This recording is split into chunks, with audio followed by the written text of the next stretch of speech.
Guys, welcome to another episode of Real Estate Podcast, episode 176. I'm here with Griffin. I'm here with Trav. No, I'm here without him. And we're still here. Yeah. We had a birthday last week. We took a little break. We Yeah. gotta recharge our batteries. Stuff's been crazy, you know, the whole We yacht worked through the came back pandemic. and There was a lot happened a last lot week. happened last week. Yeah, so I mean, sometimes you just gotta take a week off every now and then. But I mean, that don't mean that we watched a different movie. I mean, we're picking right back up where we left off, baby. Event Horizon. This is like season 2. You know, we left you on a cliffhanger. We took a week off. No big deal. Yeah. You know. Fuck this shit. So yeah, we watched Event Horizon. This is another movie like Sunshine that if I have seen it, it's been so long. Time. Yeah, so I didn't really remember a lot of the stuff. I remember kind of the like Sunshine. They're going to restart the sun. Yeah. Like you can break it down in one sentence. This black hole fucking stuff up. I That's all kind you of need to know? remembered how it ended. I remember that, you know, Yeah. but I didn't. You forget all the little shit in between. I was talking to Trav the other day, and I was talking to him about when he does the scene where everyone's like, "What do you mean it goes through a wormhole?" And he took the paper and he folded it. It's the same thing they did at Interstellar when he was explaining to him, and I was like, "Do you think they pulled that?" Which that's usually how they explain it to people, but It feels like it's like the same scene that kinda, maybe a little nod to Event Horizon.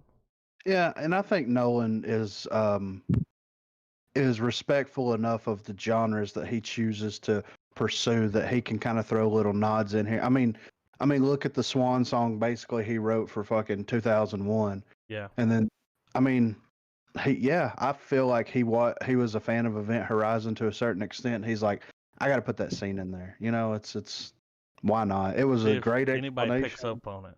Yeah. So, yeah, it's been a while. If I've seen this, like I can't remember. You know, it's been that long. Not bad. This is what I will say about the movie. I personally feel like the movie came out either 10 years too late or 10 years too early. You know what I mean? Yeah. Because it came out, 97? Yeah.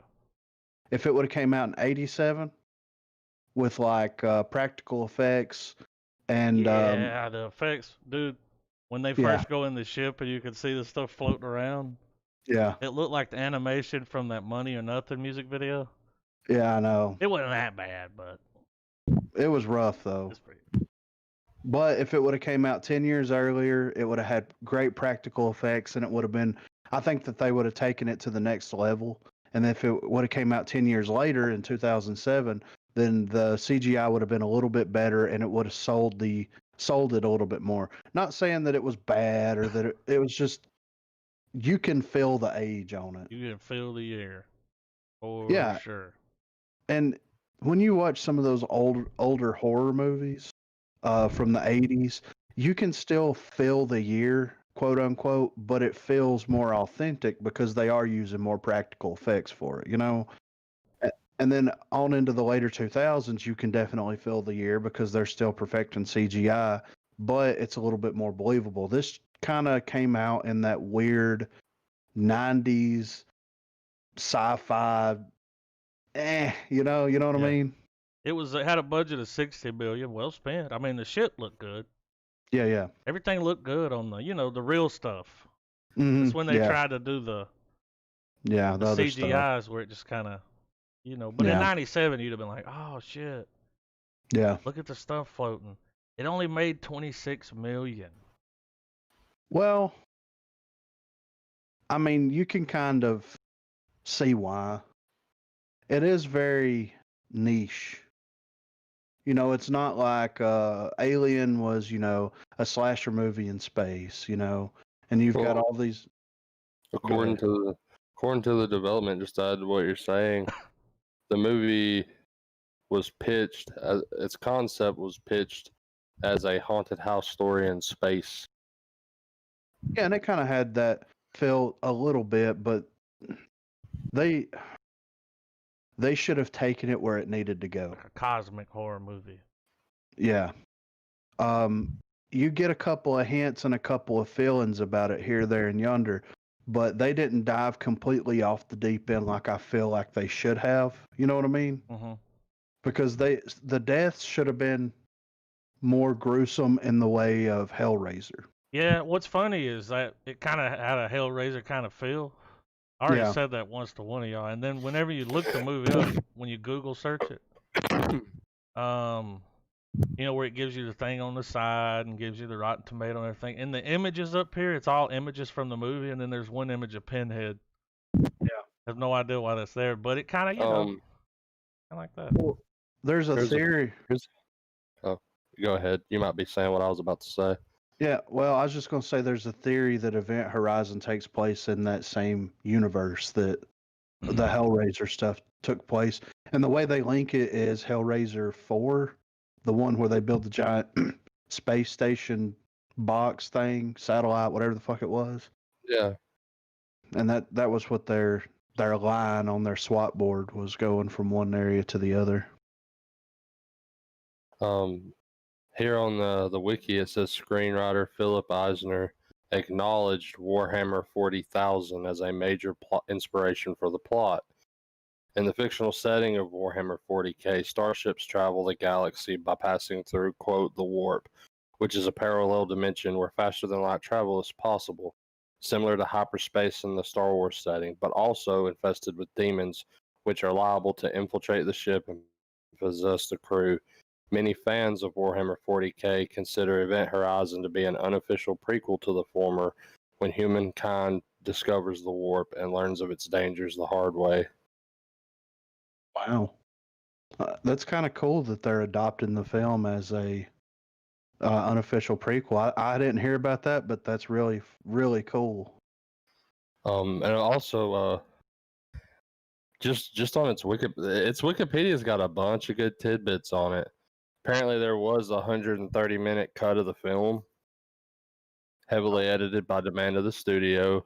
Event But Horizon? all of that footage is gone.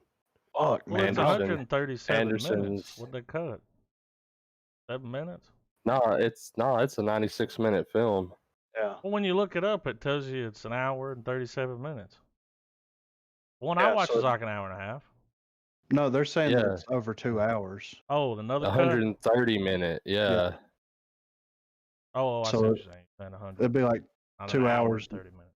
Yeah, it'd be like 2 hours and 10 minutes. Which, what happened to the footage, Trev? Let me find where it's at again. Sorry. I mean, me personally, I would love a.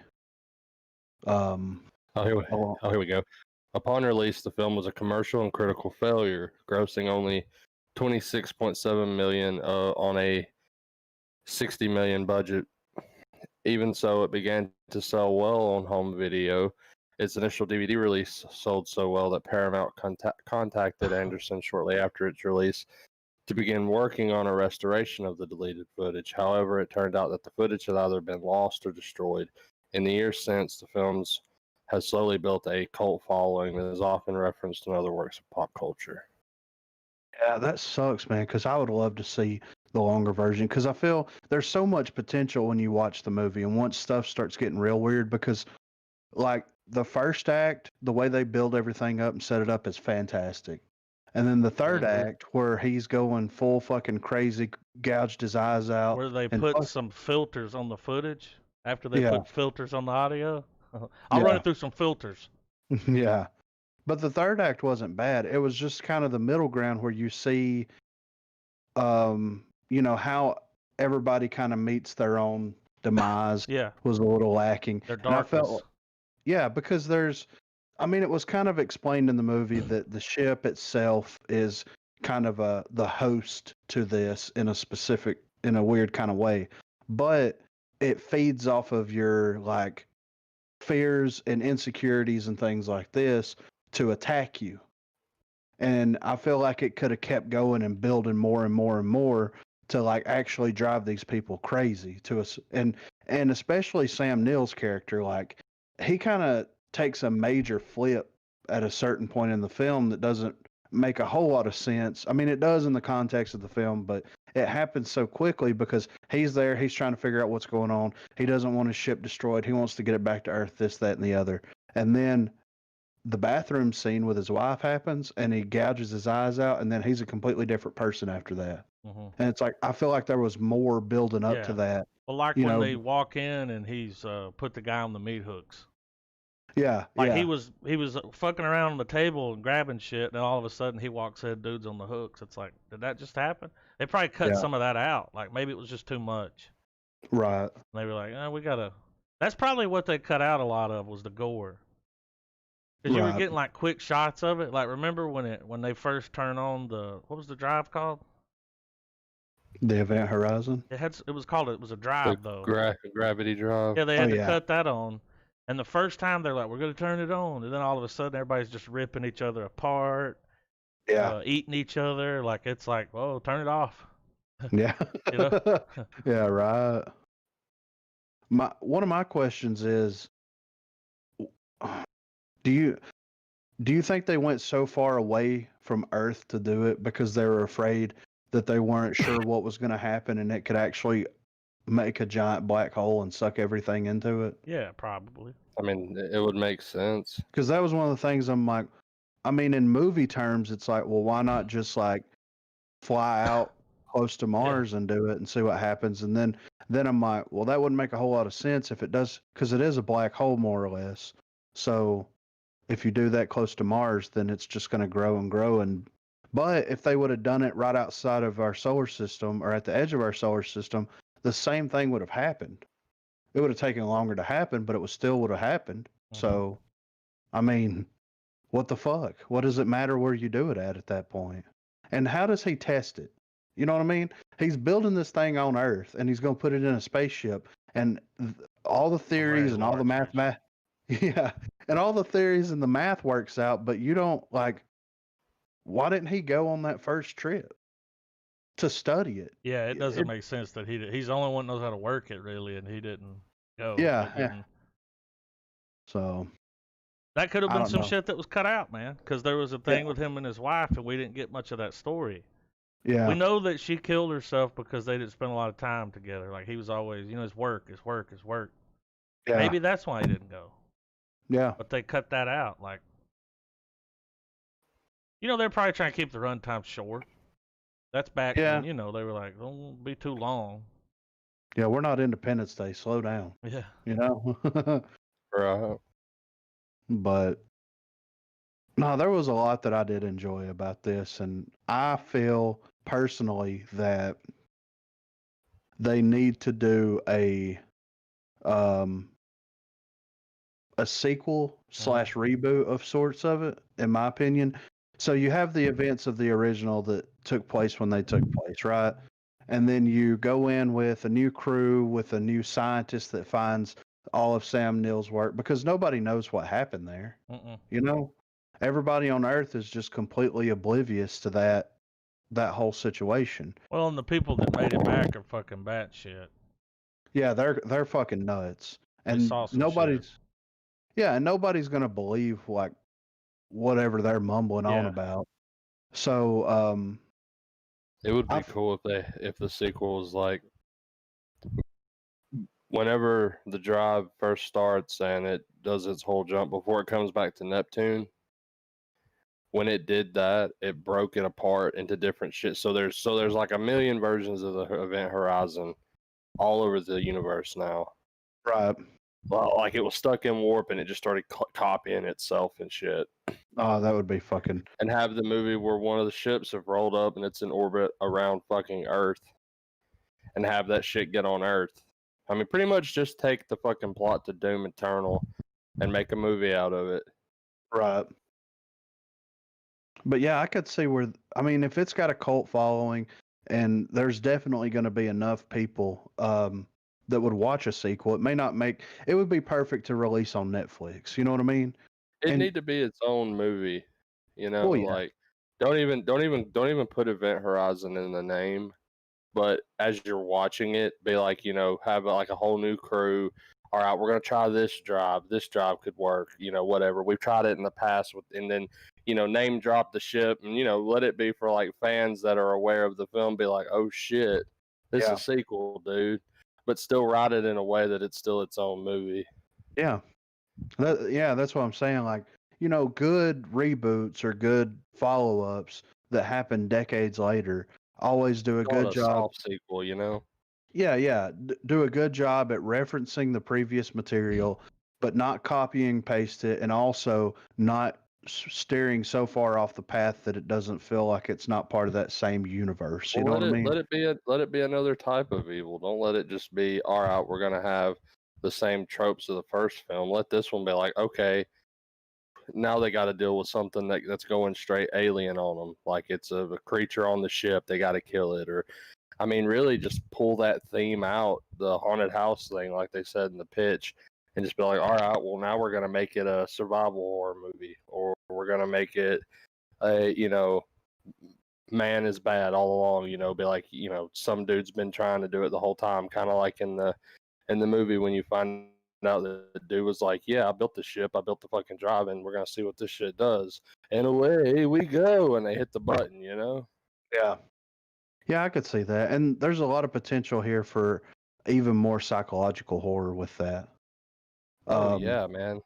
Some and of the best sci-fi is when shit's fucking with their mind and stuff. Like, yeah, there's been, I mean, and they use the trope countless times. There's been books I've read where like they'll be somewhere far out in space, and whatever they come in contact with will approach them as like shit that like people only they know. Like it's kind of crazy that the way they kind of did it in Event Horizon, it's referenced in a book that I'd read called Odyssey, where they're near like some ruins that's orbiting around a planet light years away, and they're trying to figure out these fucking things, and then they kind of come forward and try to talk to the main character, but it's not an alien that the character's talking to. It's like they approach him as like their mom or some weird shit, Right.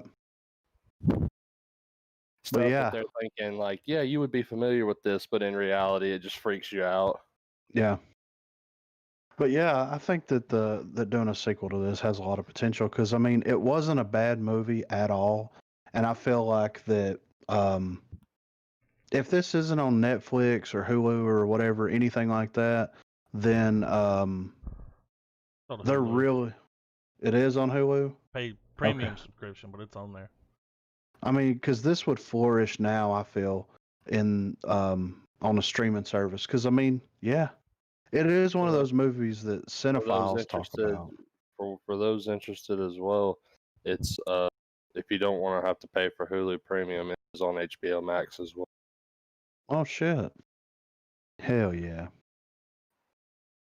Oh yeah, but yeah, dude, it's on. If you click this, it's on Hulu, Sling, Amazon, YouTube, Google, iTunes. Yeah. Another thing about this movie that made it kind of refreshing too is that cosmic horror is kind of underrated a little bit. Yeah, I agree.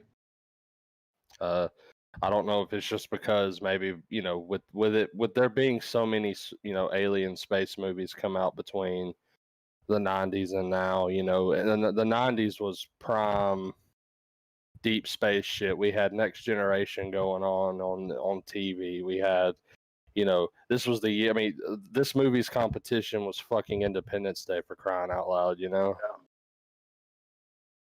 Yeah. Which I think that really fucked its theatrical run up too, because I think that like it either did this come out before or after it? I don't know. I think it came out after it. Didn't it have an August release date? Let me look. Came out August the 15th, 1997. Yeah. So everyone went to the theaters and watched ID4, and when this came out, they were like, "Fuck that! I already got my Welcome to Earth." Yeah. You know? Well, Independence Day came out in '96. Oh, wait, so there was a problem while making the movie. Oh God. Yeah, and it kind of goes on that original cut you're talking about, but they were rushed by Paramount when it became clear that Titanic would not meet the project release date. So when Titanic didn't meet its date, they were like, "Let's get this out." Let's They had to hurry. put something out. Yeah. Yeah, that's fucked. Probably man. what fucked it. Yeah. Well, like this movie seemed to have suffered the same fate as Equilibrium. Yeah. Like when Equilibrium dropped out, everybody was like, "The Matrix," you know. Like nobody, you know. But it does have a cult following. Well, I mean, but that was the beauty of the '90s, though, man. A movie could come out in theaters, bomb like hell, but you know that was the era of most people weren't watching in the theater. I mean, they were, but at the same time, if you were watching movies, you were going to fucking video store on Friday and loading down with a stack, and that was your weekend. Yeah. And that's where some, you know, that like home movies where the cult following got its, you know, it was even possible. Yeah. So Yeah. So I mean, the director went from doing Mortal he did Mortal Kombat Kombat. to this movie. I forget how much I've forgotten how much IPs Anderson's had his fucking And I hands see why on, they dude. gave him, you know, after he did Mortal Kombat, and that was his like first movie. Really. Yeah. It sucks that he's going to be confined to Resident Evil for most of the time when he gets brought up. I mean, hell, when we were watching this, or hell, when we were watching any other stuff that has this guy, we're like, motherfucker did Resident Evil. But like, dude's able to make a good popcorn film and not be Michael Bay. You know? Yeah. Well, and it's kind of like a love-hate type relationship that I think a lot of people have with this guy, because whenever you look at his resume, so he did Mortal Kombat, the first one, which was not bad, Event Horizon, which is not bad, Soldier, which is not bad, the first Resident Evil, which is not bad, Alien versus Predator, which is not terrible, Death Race, not bad, Resident Evil Afterlife. Does that got Statham in it? Jason Statham. It's got Yeah. it. Yeah. He did a couple of the other Resident Evil movies that were kind of meh. Three He did the Musketeers. Three Musketeers reboot. Yeah.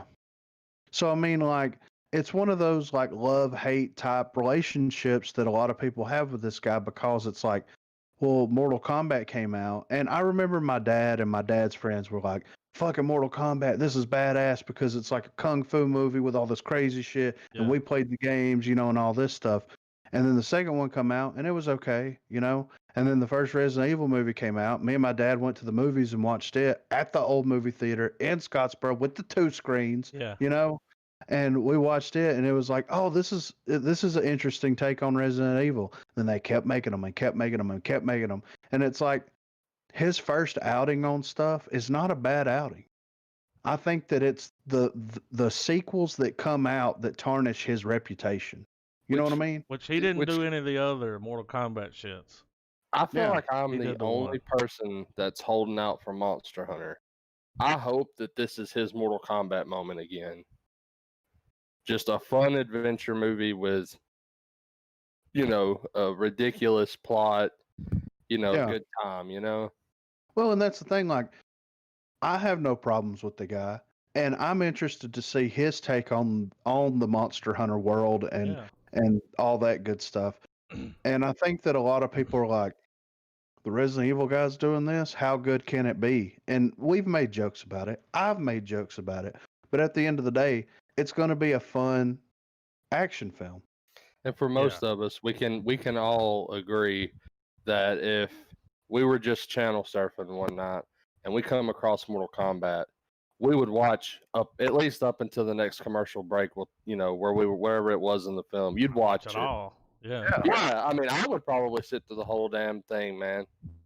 Yeah. But you know, it's like he's able to make a good, just a decent action film.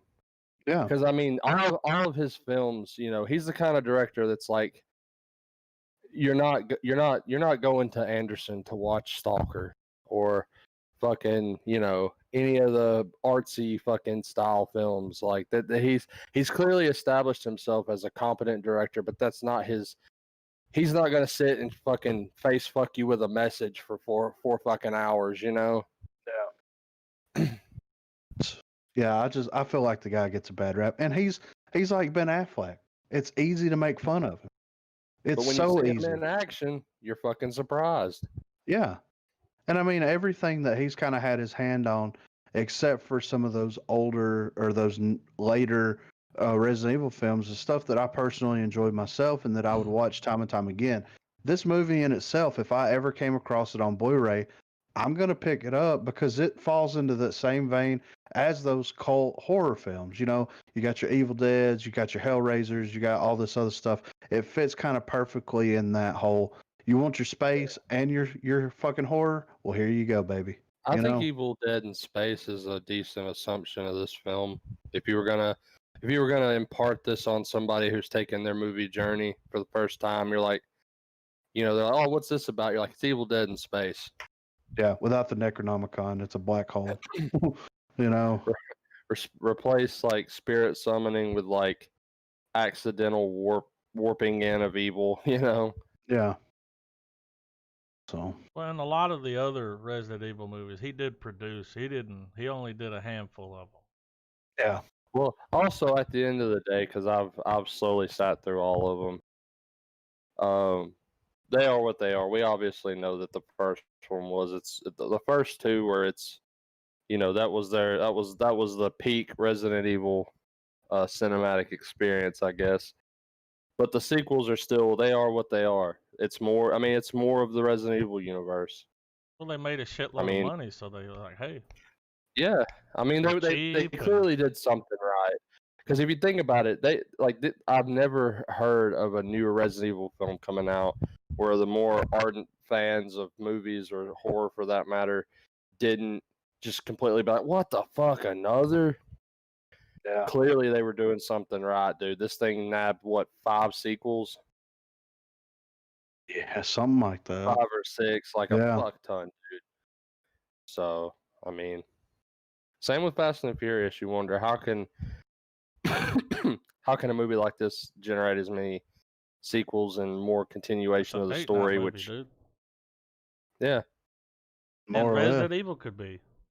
Yeah, Event, I mean, Event Horizon's it's the date movie where like the date's just as smart as you, and y'all watch this movie, and then you go have your happy fun time. You don't fucking start it during the film. You're both gonna be like, we're watching this shit. Why? Because it's fucking cool. Like, yeah. if you fuck during Event Horizon, why were you watching it in the first place?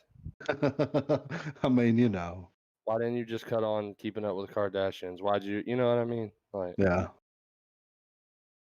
I mean, I'm ready to rate it. I thought it was fantastic. well, I mean, considering the gore, if you can fuck during this movie, you're fucking damaged. I mean, everybody is in their own way. I mean, just you're doing that, and then you look up and Sam Neill's scarred face is staring at you dead ass, and you're like,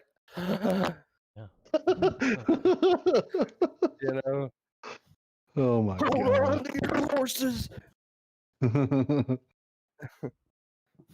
What are y'all gonna give it? Well, I'm gonna go in and I'm gonna give it the full star treatment because it is what it is. No more, no less. You know what I mean? You watch the trailer for the film, you read the fucking back of the box. That's the movie. You know what you're in store for. Don't take it too seriously. Watch Morpheus before he offered the pills up to Neo, and Sam Neill before he dropped off the fucking map, and just enjoy it. You know? This is the movie where Morpheus finds out that there's more to reality. Yeah, right. This is Morpheus's early adventures trying to find Neo. And he got fucked up in the process. What are you gonna give it, Trav? I give it a full star, man. I mean, shit. If you like any modern day fucking, oh man, we've opened a rift into hell. If you like Doom, if you like Warhammer, if you like any of that shit and you ain't seen Event Horizon, like you need to double back. Like, yeah. What you gonna give it? It's the closest thing that we're gonna get to, something like that on screen for a minute. Yeah, man, I like it, and I give it a star. And I forgot about the ship going to hell. I Yeah. knew something went wrong and everybody, but I did forget about that. So when when it's like, oh, the ship's going to hell, it's Yeah. a ship that takes you to hell. And dude, like, okay, you know, Why are we still yeah. here? How cool was the drive too, man? It was fucking when it would Yeah, swing that around was. and line up, Yeah. and then that thing when dude went in there, Baby Bear, little Theo Von looking motherfucker. All right. He went in there, walked up in there like a little manlet. I Yeah. couldn't believe they sent him in first, but um the chick walking through the control room where all the people were like, see what I thought happened whenever she walks through there and she doesn't notice it, but in behind her you could see on the wall where like it's like their Bludge. body, yeah, and it's like almost like they're inside the metal, like. Yeah. So I was like, oh, it's some fucking Project fucking Manhattan shit where the ship moved and everybody got stuck inside of it, and that's why they're Right. hearing shit in it. And but it's like, nah, dude, it's just a ship to hell. And fucking by the end of it, Sam Neill's a fucking devil, dude. Yeah. He's there to do the devil's work. Um, what's his name? Fishburne? Morpheus. Yeah, Yeah. what's his name? Is it Laurence Um. Fishburne? No. Wrong guy, right? That's the guy with the eye. But Isn't it? Morpheus, he did a good job. He No, it was a is good. Lawrence Is Fishburne. it? Yeah. Who am I thinking Yeah. about? Because we were Um. both It's a thinking pretty about the other guy well-rounded with the eye, cast right? altogether, you know. Yeah. Let's see. It You know was. what I'm I talking mean, about. there was a lot of names in this one. He did good. I mean, not at the time, but And a then lot of these actors went on the to other do some black pretty dude good was like, stuff. he was the comedy. I mean, that Yeah. whole thing with Right. him, dude. He's like, I gotta get back to the shit. Why is this shit always happening to me? Dude, when he was out there putting those plates on the side of it and like tacking them on, I was like, I'm not flying in that shit. I mean, dude, it looked like he took a can and cut it open and just stretched the aluminum over it. Just he's like, damn, I'm good. Baby Bear's gonna open the hatch. That was a cool scene, dude. Seeing That was. and whenever he started to get, his veins started to bubble up when he was Yeah. decompressing, and I was like, oh, he's fucked. Yeah. And then when he went out, when he opened he looked out and blood just came out. He was like, you got to get into a ball. I was like, dude, just let me die, man. Yeah. That's For got to be the real. worst pain ever. Yeah. Just let me die. Yeah, I give it a star. Definitely worth the watch. It was, man. It was. It was just so fun and just. It's a fucking horror movie in space. You're either in for it, along for the ride. That's like that movie that came out with fucking what's his name, Dennis Quaid. Wasn't he in it? Where he wakes up on the ship. Um, I was talking about. I've Start with a got it on P. DVD. Yeah. What was the They name get of that that ship? space madness. Trav, what was that movie where they get that? They're out there and one of them starts to get that space madness and wants to botch the mission. You know what I'm talking about? What was it called? I know what you're I'm talking looking. about. God damn it! Polar. It was something, and that's what it means. The word means that, like where you get that So either Polaris or Pandemonium or Pandorum. Pandora. Yeah. That's So it. Yeah. I remember people took that screenshot of Norman Reedus getting disemboweled from Pandorum and being like, "This is a screenshot from the production of The Walking Dead finale. They killed Daryl." And everyone's like, "We watch movies, bro." Yeah. Yeah. First of Which I all, mean, that's not Daryl's mullet. yeah. And First and off, why would they be in a ship in space? and Pandorum, I mean, for I what it liked is, it. not a bad film. It's just Wow. it's a fucking space film with What do you crazy shit expect? happening. When you get Yeah, a I movie mean, like this, if you start nitpicking, like that's not how ships work and gravity, it's like, dude, shut the fuck up. This ain't the yeah, damn. This ain't the Discovery They said Channel. they were going to Neptune to pick up a ship. Yeah. yeah. And instead of going into like the weird hypersleep chambers, they go into the weird Like fucking water. loop. Back when Yeah, back when Mark everybody went into Hamill. the when everybody did the big sleep to go places. Yeah, it's like it That's looked kind of like cool. Those fucking pods.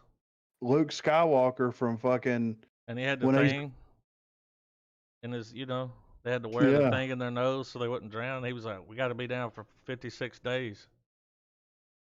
Like, dude, it's gonna take way longer than that to get to fucking. Well, I just did 2 grams of meth, man. I don't know how we're gonna do it. And the dude's like, "Come here." Yeah. This will If you calm had you to, down. you got, dude. What if you ingested a bunch of amphetamines and then went into hypersleep? Would you still be? Would those Would you amphetamines still be in high your when you come body? out And of just, it? like when you wake up, would you still be like, "All right, guys, let's fucking get this transmitter going"? Here's one thing that I did think was crazy, and I know this movie came out in the '90s, but these motherfuckers smoked a lot on a spaceship. You know what I I mean? was thinking that while I was watching it. They I was like, smoked "There's a lot of oxygen on here, dude." And I don't think you're supposed to be doing that.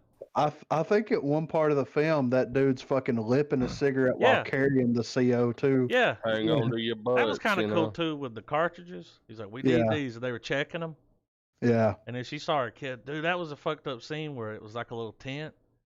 yeah, She went over there and looked inside, and it was her kid, and his legs were all messed up. yeah, That's when it's like, it's time to go. yeah, If he wants to stay here, let him stay here. It's time to go. yeah.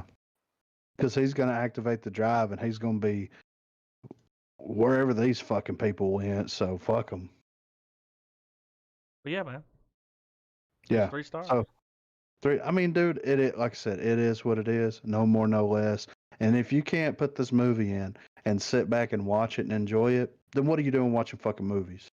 You know, get the fuck out of here. I enjoyed it. Yeah. So we do have some. I got a couple of things here for movie news. This is something I want to touch on, and this came out several days ago, but I want.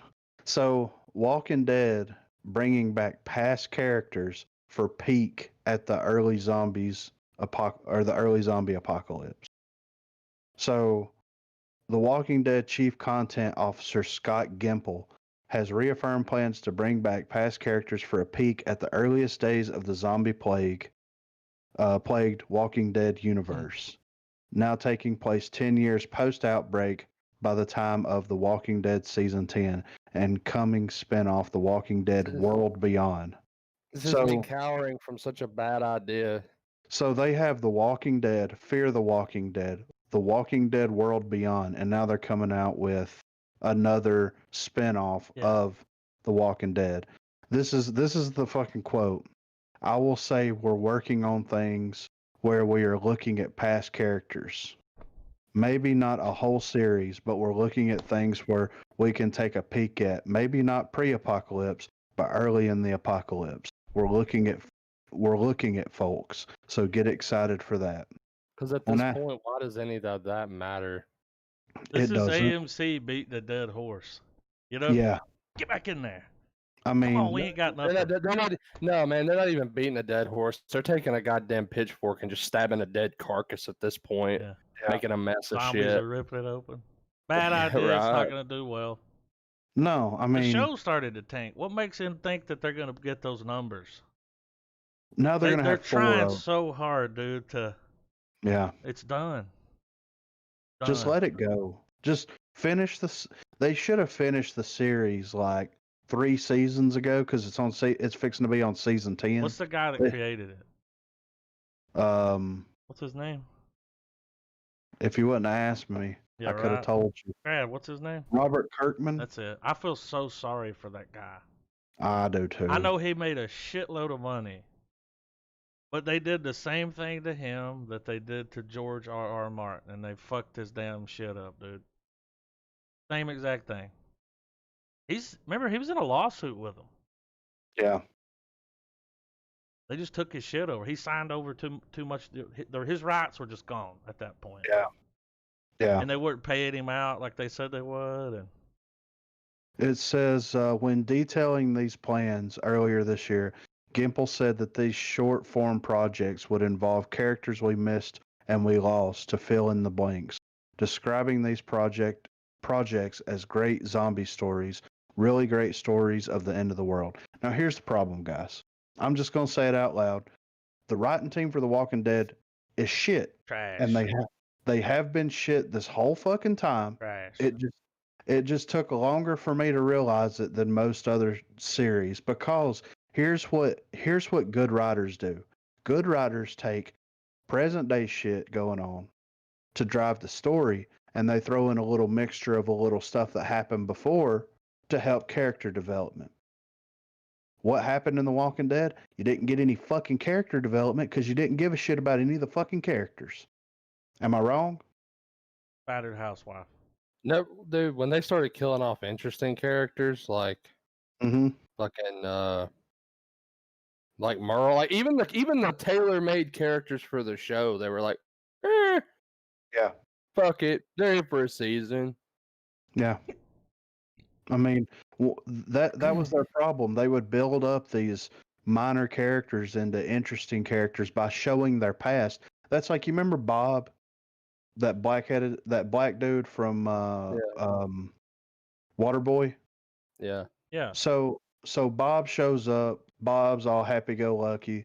Don't know if you can trust him. Then they do the good thing and start explaining his past and some of the things that had happened to him in some of the episodes. They'd show flashbacks, building up to what his character currently is.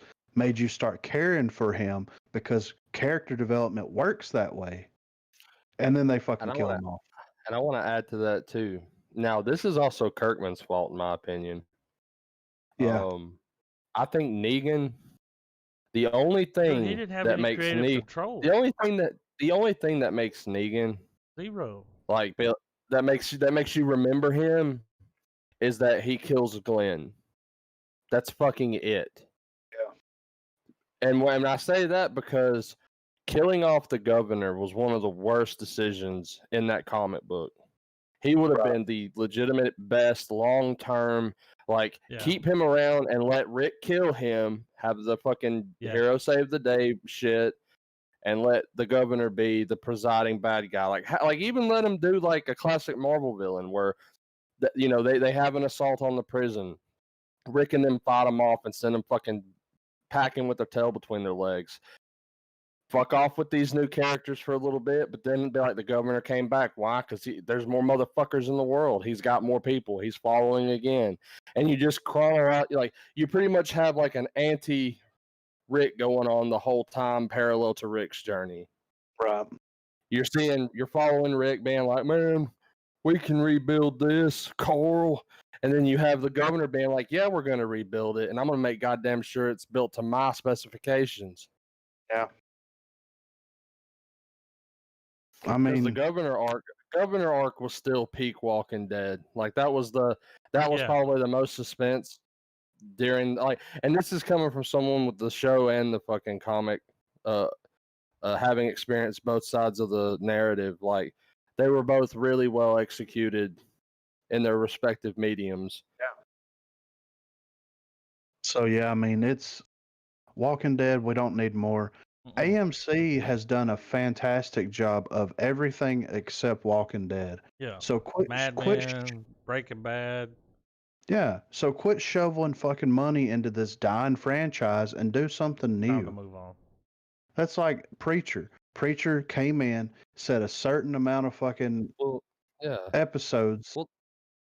Well, AMC could keep that plan going because they could have been well known for being almost a cable version of HBO where you have these short runs of these really great stories.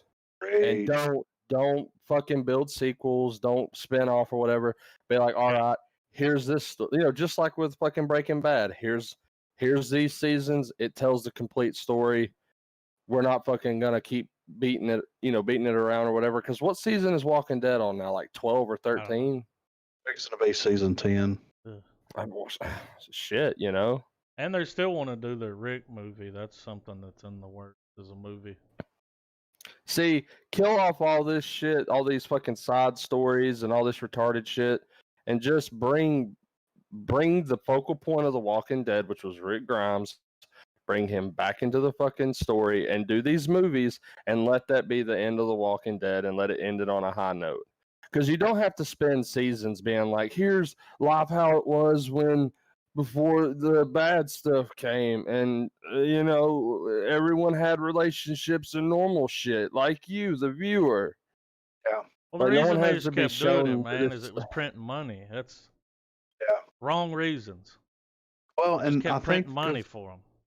well, they think that them doing a trilogy, they're not doing one, they're not doing two, but they're doing 3 Rick Grimes movies, is going to be a printing press. I don't think it's going to make any money. About 5, 6 No. years too late, man. So, Too late. so They missed their shot. No shot. yeah, And it's almost like they wrote themselves into a hole, because for the show, they're not like, I know that they've done little shit like in the earlier seasons when they go to the CDC and the dude whispers in his ear and he's like, well, the twist of the whole thing is everyone's already infected. It's Yeah. just now dealing with you when you die. Trying to have some sort of satisfying explanation for why the outbreak's happening, and an equally satisfying way of making all this bullshit coalesce into a ending. I just feel like they wrote themselves into a hole, and that's Yeah. why we get all, because like 10 seasons of The Walking Dead. Yeah. I guarantee you could take 10 episodes and get rid of the rest of the episodes, and that could tell you the story of The Walking Dead. because there's a whole lot of chuffa. Oh, Oh yeah. fuck ton. Season 2, Yeah. I mean, pretty much season 2 up until fucking the governor Did, starts happening. did they kill Eugene? I don't remember I don't if know. Eugene died. I haven't No. watched it But since that Carl whole, got remember I the mean, whole, if he's died by now, maybe. But the last time I watched, which was like remember back in maybe the the good old second or days, third though, season like when involving Negan. Eugene had his little platoon, and they were like, "We got to get him to the fucking CDC," and he was like, "I know shit about the alphabet, you know, we got to And get see in the there." thing Like he was about just the thing, and see the a thing good about bullshitter. Eugene. But yeah, that's what made him such an interesting character I like to read, that. because he played a complete fucking dumbass. But like every now and then they would be like, "Holy shit, He would you know, pull something off we that he read on we'd be without Wikipedia one night. we'd be without a paddle." Like the first fucking time, like whenever it's revealed, that he's been bullshitting Abraham this whole time just to save his own ass, and then several plot points later, he's like, "Oh yeah, I know how to make bullets. I see. We have all this." He becomes one of the most. He's an essential worker. Yeah. More or less. He becomes an essential resource that they fight over. I mean, Yeah. that's the only reason he was, taken like during the early parts of All Out War and stuff. That's why Negan had him, because it was for the fucking bullet production. Yeah. So I'm going to transition on over to now. This article doesn't really mean jack shit to me, but I think the implications of it can be catastrophic in a good kind of way. So Milan, the action, the live action Milan film, Yeah. is going straight to Disney Plus on September the 4th for an extra $30.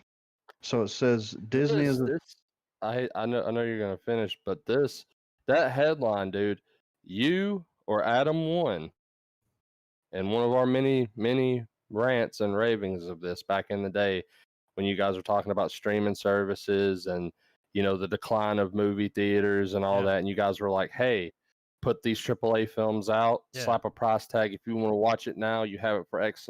Like, yeah. I mean, Coronavirus took us there. self-fulfilling prophecy, man.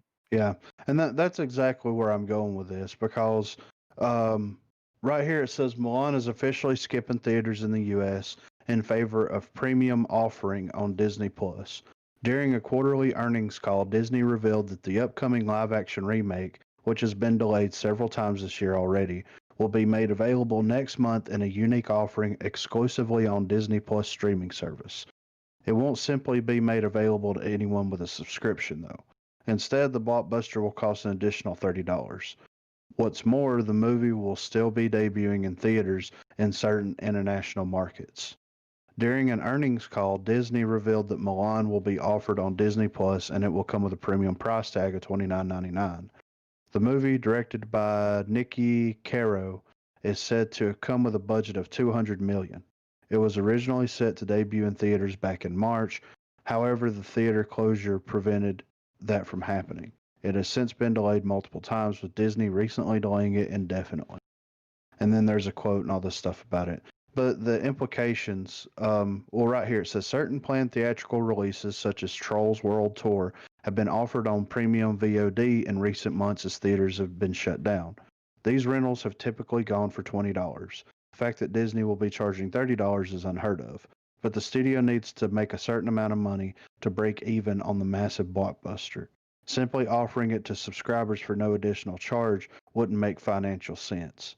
Disney previously moved Artemis Fowl, a planned theatrical release, to Disney Plus, but the movie was savaged by critics upon arrival. This is a different situation. People Very tore that different. shit apart. Yeah, I feel like this. I can't believe I'm saying this about fucking Mulan, but if we're gonna remove our bias from this, this is the kind of movie, because I remember Mulan as a kid.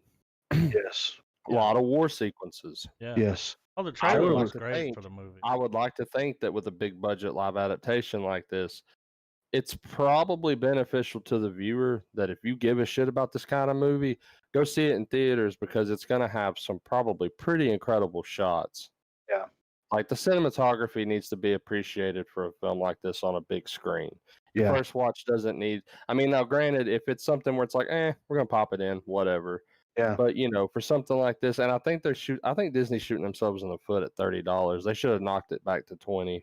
Yeah, Right. 1999. Yeah, but Like a $20 one and done watch. Like, yeah, I mean, it's the equivalent to taking, two people out to the movies. yeah, So you're Well- already saving cash, but the movie still technically gets some ticket prices, yeah. And this is something that I'm going to go ahead and say. Anybody that's listening out there, and I'm going to try to do this myself. I encourage anybody that has the idea that they want, some type of VOD access to theatrical releases within a couple of weeks of the movie releasing needs to. This movie needs to do well. It needs to do very Yeah. well because Disney is basically going to be the front runner of how the industry runs. Mhm. We all know this. It is what it is, that you can't, there's no way around it. So, with that being said, if you give a shit about watching this stuff anytime, 3 weeks to 6 weeks after it comes out at the theaters, then you need to make sure that this does right. And like I said, if I've got the extra cash around that time, I'm excited about the movie because it does look great. It's all Asian cast and everything, but I'm not as excited about a live action version of this as I would be about a live action version of other Disney product, IPs and all that. But just make it happen, people, because I want a 3 to 6 week turnover rate on films. Yeah. I don't want to have to I wait want a quick 6 turnaround. months. I don't. Yeah, Yeah. I don't want to wait for it to drop on DVD and yeah, and But that either way, they this need to is do it. They lose a little steam over that time. it's Yeah. definitely a telltale sign, though, that we're reaching the event horizon of Now, of this type of thing, I saw other articles about this, but it wasn't, that they're taking it. A lot of theater owners are pissed yeah, because they've had these movie posters and those like big, those big cardboard The things. marketing, all the had marketing it shit, yeah. There's a video online of one of the theater owners destroying that fucking big cardboard cutout thing, beating it with a ball bat. And he's pissed because he thought he was going to get this movie and make a bunch of money, and now. But I think it will be released in theaters overseas, yeah, it will. so it's still going to And you- get and a. you- a And who release. knows, It's- man? Who knows? Once the COVID shit gets under control, if ever, who's to say that some of these films that are being the prototypes of how Hollywood can get films to a consumer without theaters? Who's to say that we won't get a theatrical victory lap for some of the more successful films? Yeah, Well, You're that's right. like he's holding out on Tenet. He Oh, won't yeah. let him. There's no way that's going to a streaming service. I saw an article about that where he told the editor, he said, "This is going to be the most difficult movie that you've ever cut." That made me want to see it even more. You know- yeah, And you know what surprised me a lot about this too during the COVID thing? I'm surprised that the drive-in hasn't made a comeback in a big bad way. It kind of has for comedy shows. Yeah. Well, People have been doing comedy for a lot of shows at stuff, drive-ins. yeah. Well, I mean, but outside of it, like for films and whatnot, you Yeah. know, you would think some places would be like, all right, you know, the economy's tanking, got to spend money to make money. Let's fucking buy us a field, throw us a tent, keep it going. Right. Is the drive-in still up and running over there? Yeah. I mean, they should be doing as I know. fine. And they've been doing like horror movie marathons and things like that at some theaters that's doing reasonably well. I know. And I believe the one that's on the west side of the state, I think out in Decatur, yeah, a couple months ago they did during I guess it was still during the main quarantine for our region. Look at that pooch. But someone had posted that they were playing all the Nightmare on Elm Streets, the Hellraiser, all that stuff. He's Lena coming just back, wanted dude. she just wanted the pod, man. She just wanted the pod. It's pod locked. She's pod locked with you, Griff. she wants pettings and stuff, and I ain't. Nubbins. I'll have to get her some in a minute. So I'm gonna go ahead and move on here to the next one. So, you can't cancel Mel Brooks, right? I don't think you can. But you can try to take what Mel Brooks has created and completely change it to try to make the previous product obsolete. And that is what is fixing to happen to one of my favorite Mel Brooks movies, Blazing Saddles. Well, I still got a copy of it, so Yeah, Well, me here's my too. thing, Welcome. Griffin. Here's the thing. I don't know how to take your tone with this. Are you saying this as in you're interested to see a beloved film get slowly massacred in front of you for about an hour and a half, or do you think this is gonna change the way you look at Mel Brooks, I guess? No, it's not, because I know what Mel Brooks is and his comedy's about. I'm not easily offended. I think that this is going to be one gigantic shit show. That's what I think. And I think that it's disrespectful to the creator and that they shouldn't do this. But for a little context, these people out here listening, Blazing Saddles is being remade as an animated samurai movie about cats and dogs. Mm-hmm. So Mel Brooks' Blazing Saddles is considered a film classic, even though it's stirred up some controversy over the years. Now the film is being retold in an entirely new medium, as well as an entirely new genre.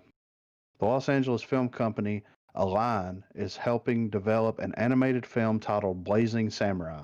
The film takes the basic premise of Blazing Saddles and transplants it to the samurai era.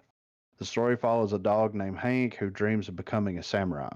When he becomes in charge of protecting Kakamucho, he learns that the town is populated entirely by cats. The film is directed by Mark Koetsier and produced by animation legend Rob Minkoff, who directed The Lion King. Its voice cast includes Michael Cera, Sam Jackson, Ricky Gervais, George Takei, Michelle Yeoh, Jimin Hun, I don't know, and Mel Brooks is going to do a voice. Why would any of these actors, any of them, and Mel Brooks included? I mean, I know what it is. They got thrown some heavy dollar signs. Oh yeah. But how could any of these people, who probably watched this movie and respect it for what it is from its era, Grew up on it. how could they feel okay being like, let's just more or less like, let's pretend that movie never happened. Yeah. And just redo it with this. Here's the problem that I have with it. Now, the idea of a dog coming to a town that's ran completely by cats, or cats live there, and then him trying to, it's a funny idea, you know, like basically copy and paste Blazing Saddles without all the racism stuff in it, right? They could have called this and pulled the inspiration from Blazing Saddles to make this without saying that it's Blazing Saddles animated, because they could have made it, and just if people saw the fucking parallels, they'd been like, oh, okay. Yeah, because that's the thing. Like it said, Blazing Saddles is a classic. Whether you agree with it or not, it was a film of its time, and it had a lot of just like all of Mel Well, Brooks stuff. here's what the article says, man, and why I feel like they shouldn't have even bothered bringing it up. Because all this does is them going, "Hey, remember that movie that had very risky language and dialogue centered around a word that's completely like a house burner at this point? Like, we're gonna do that movie, but we're not gonna make it like that." House burner, more like cross burner. But it's very And yeah, and unnecessary.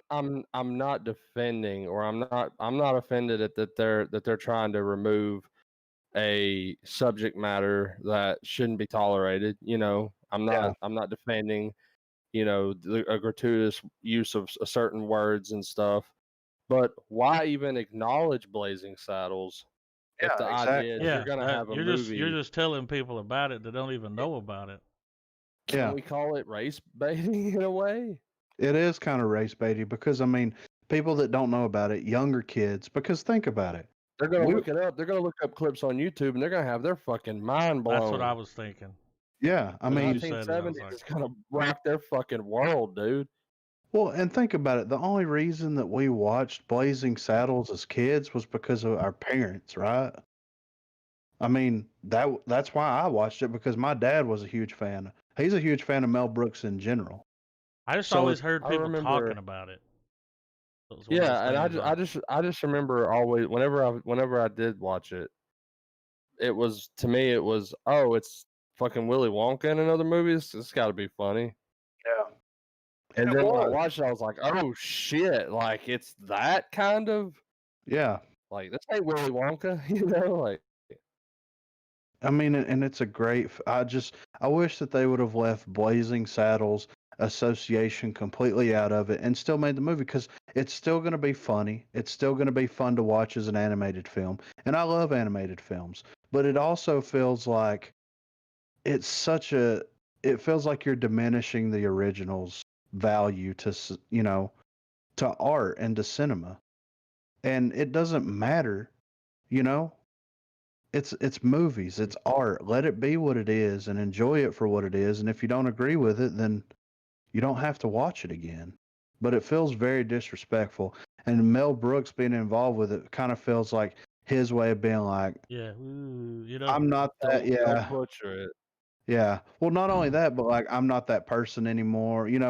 But he's come out and said some controversial things the last couple years or so. So it's just one of those things where it's like, well.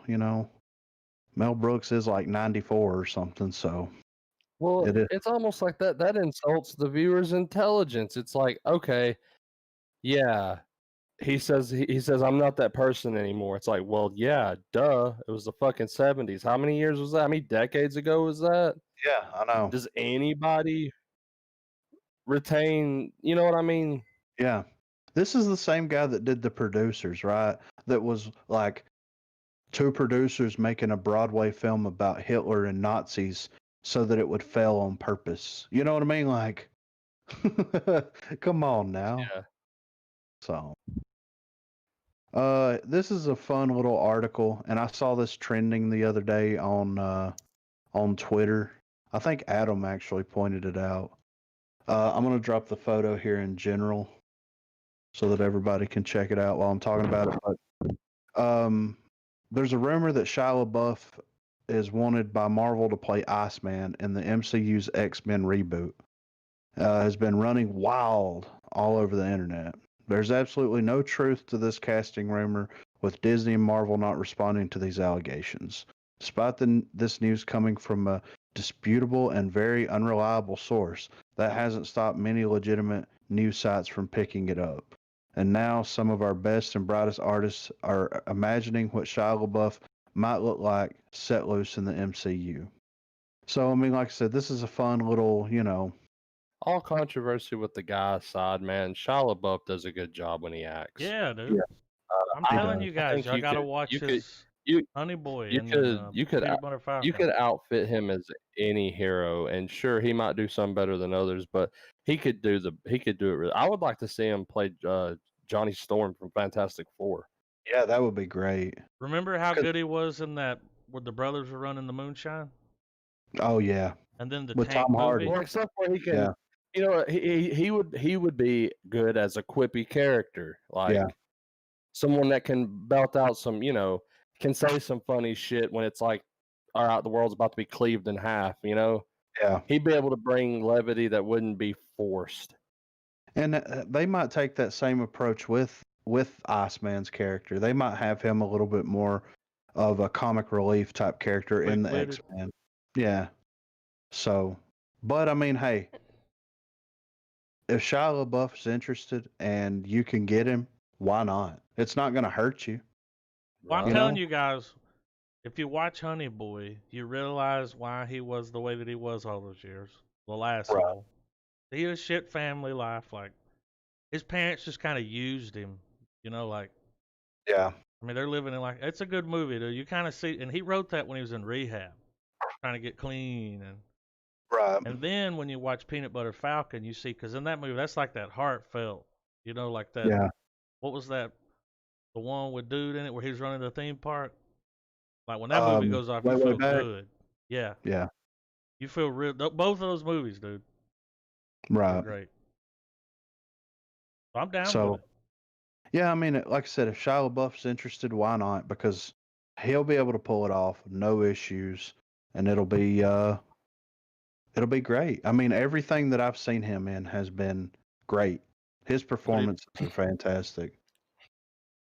Deidre, would you watch Shia LaBeouf as an X-Men? Yeah. No. Why no? Has she seen Peanut Butter Falcon? Have you Because- have you seen Peanut Butter Falcon? I've seen like probably the last. I've seen the Shia LaBeouf film since the Transformers. Oh man, she hasn't seen one since You ain't Transformers. seen Fury? Didn't you watch Fury with me? Fury was good. He was good in that. They pulled his tooth. He did. Not only, dude, he didn't take a shower. Yeah, he was living it, Mm. dude. He had that stank. Yeah, right. We all You know that we all twig think and the sack down there to was pull it off. I'll be honest with you, Of course. Peanut Butter Falcon and Honey Boy though. to me, X-Men has a bunch of actors out. and actresses in it that do way better. And Oh, you think that X-Men kind of puts a stain on them? But let's face it, Patrick Stewart is known for two things: Jean-Luc Picard and Professor X. But Split did a pretty good Xavier. I will say that. Yeah. I mean, he could play me and McAvoy? you, dude. Like, You're right. At the same time. So, Did you finish Picard, by the way, Deidre? So let me ask you: was it? Did they shit all over it? No. But you have to understand, like, they probably could have shit all over it and still been like, Right, your biased still Picard. comes out and, like, somebody think it's that. so the next, Yeah, I think the last thing that I have here, unless anybody else has seen anything, this came out today actually, and I dropped the picture for it in general. So the book, that's books. Is this what I think it is? Yeah. So Hulu has revealed the first poster as well as a premiere date for Books of Blood.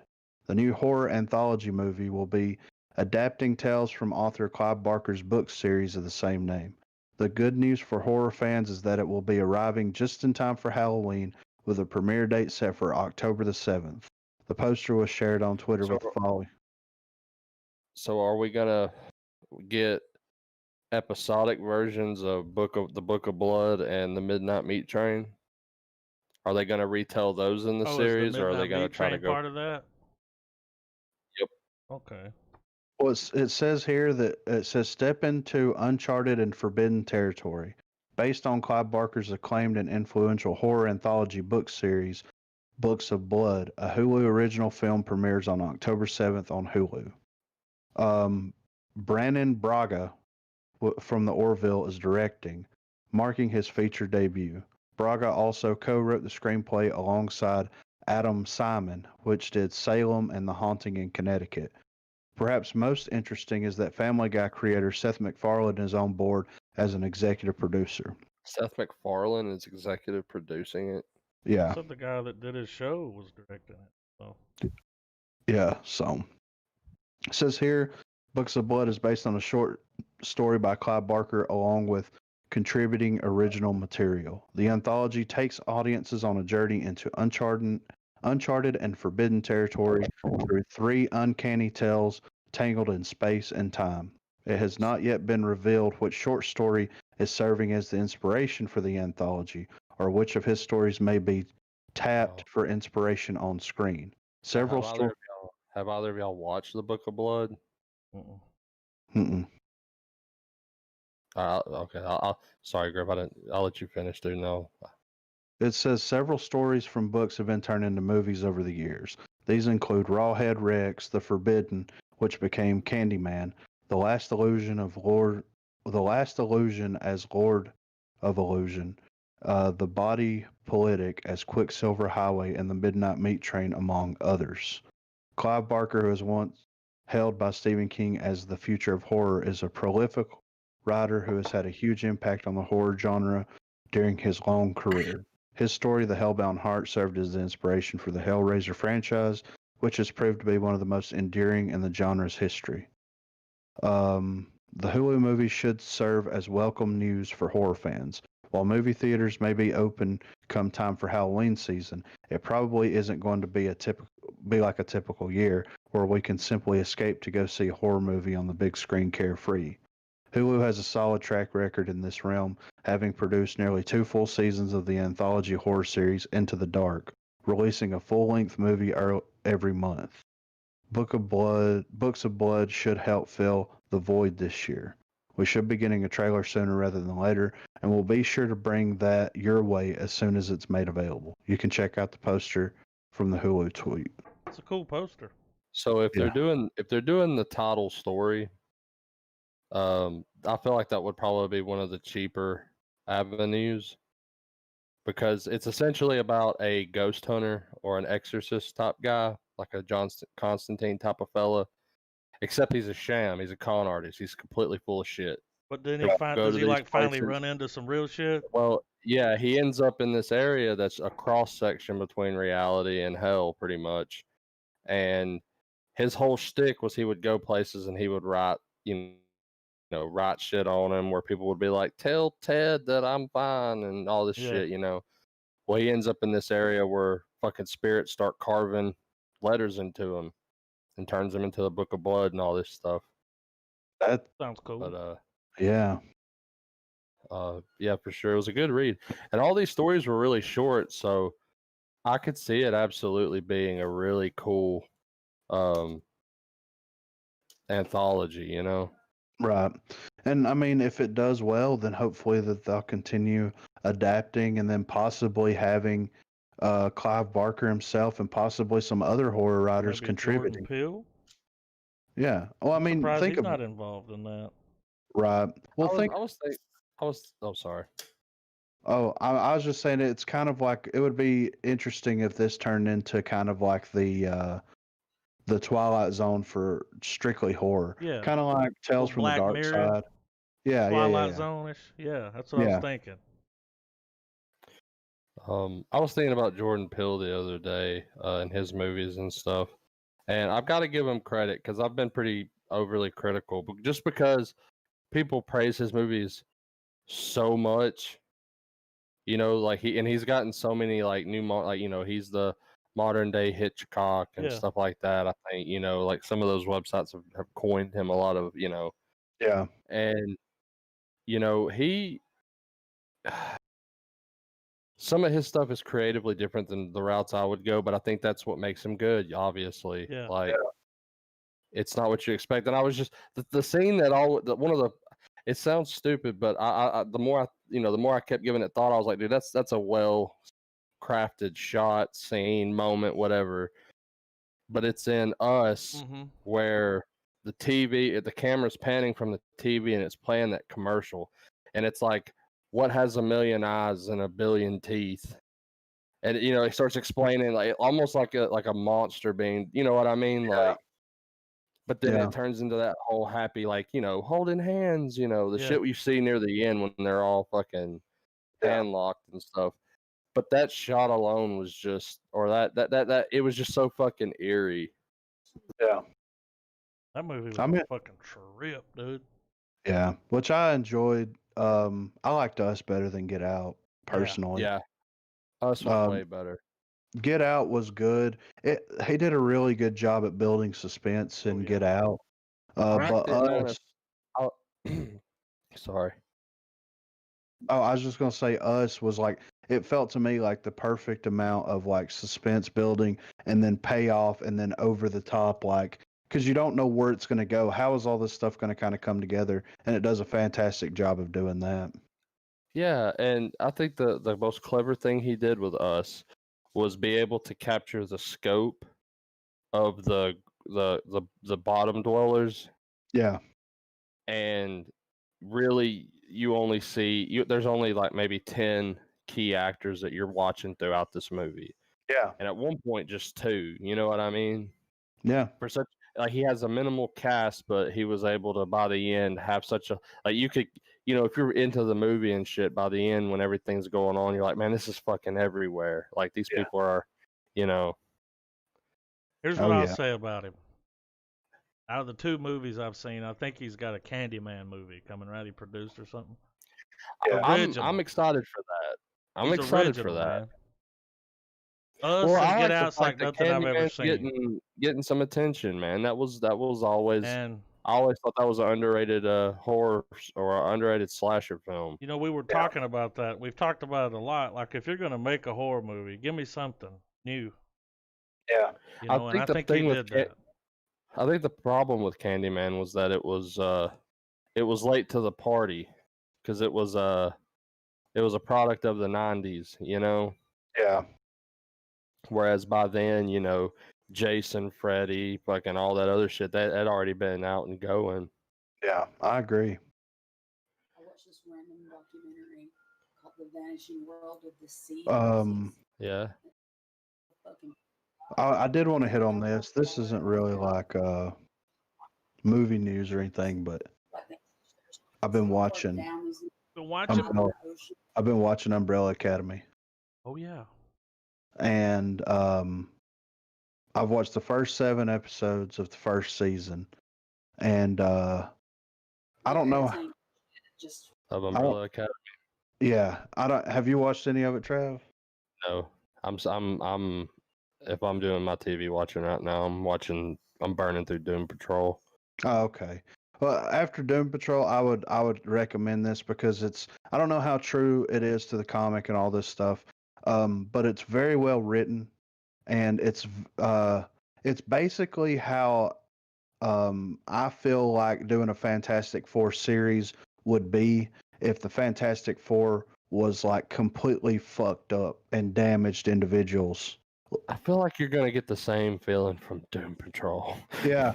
Well, I mean, to be honest with you. And we were talking about that the other night, where Gerard Way took a lot of inspiration for the Umbrella Academy from Doom Patrol, but it's like one of the main characters in Umbrella Academy is his ability is he can speak with the dead, right? And like a Jonah Hex type character, kinda. And it's just like it shows them they're like disfigured and all this stuff, and they're just talking to him constantly, and the only way to escape from it is he does drugs, and he stays fucked up all the time, and they don't fuck with him when that happens. And so like a reverse version of the artist from Heroes. Yeah, kind of like that. he has to shoot up heroin to draw to see the future. Yeah. And there's a lot of time travel stuff that happens in the series, and it's just so crazy. Like the way that they build everything up, they tell the backstories for all the characters and show how damaged these people actually are and how fucked up mentally they are, and like they're a family, Mm-hmm. So they gotta stick together. Kinda. Are they really a family, or is it just like they all came together and it's a family of people? Like, No, so They're all what happened? different misfits, so they like a symbolic family. yeah. Well, what happened was on like in 1989 on October the 1st, there was like 72 women that gave birth. Oh But yeah. but those women weren't pregnant at the beginning of the day. So they all had like I these remember the virgin trailer. berry. The Yeah. trailer looked good. Yeah. So he goes around to each of the women and tries to buy the babies. Yeah, because they're gonna be Yeah. special. Yeah. And he ends up getting 7 of them.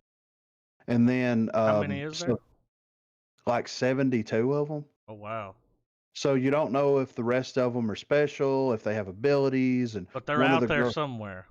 yeah, Maybe. and You like, know? yeah, and there's all this crazy shit. Like I said, it has a lot of stuff to do with time travel. And whenever they start fucking with time and stuff, I'm like, Travis is gonna love this shit because it is like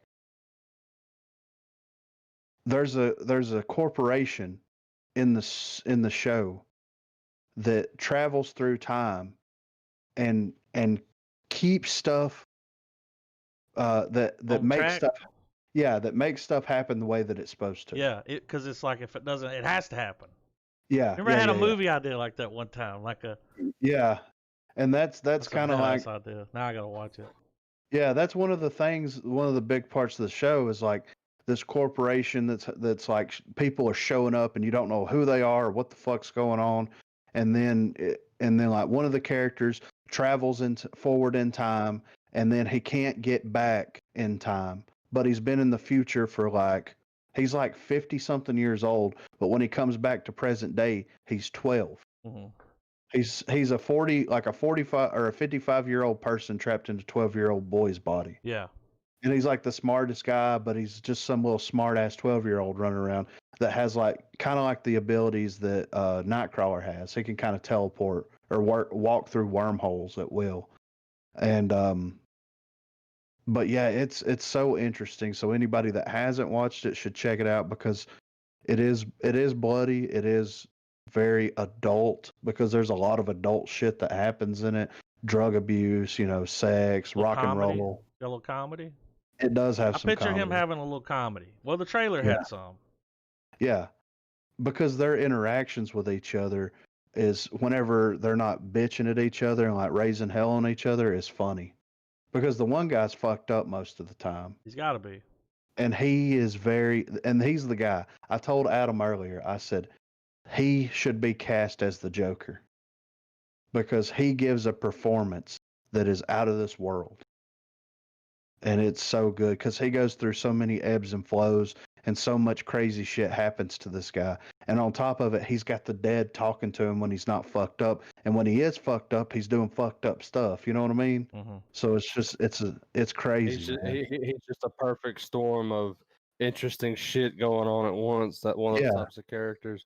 Yeah, and every time it kind of swaps to his arc, you're just like, holy shit, this is awesome, But yeah, I wanted to throw that in there. And after I finish this, I'm definitely going to give Doom Patrol a watch through because I'm almost done with season 1. So I don't think Trav was on whenever you said he put both of those up, Trav. But that shows on the thing he's talking about. And Doom Patrol and The Boys. So I've got 11 seconds here of what I could say encapsulates Doom Patrol. Y'all think I can play this on here? It's just 11 seconds. Is there any music playing? Yeah, there is, but I don't know what it is. I'll turn it down. It's a lot of people grunting.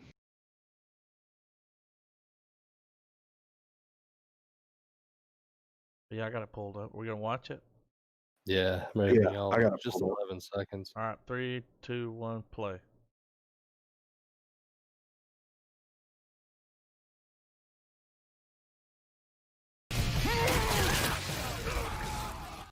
Jesus. I mean, Jesus Christ, dude. So it's Doom Patrol, Griffin.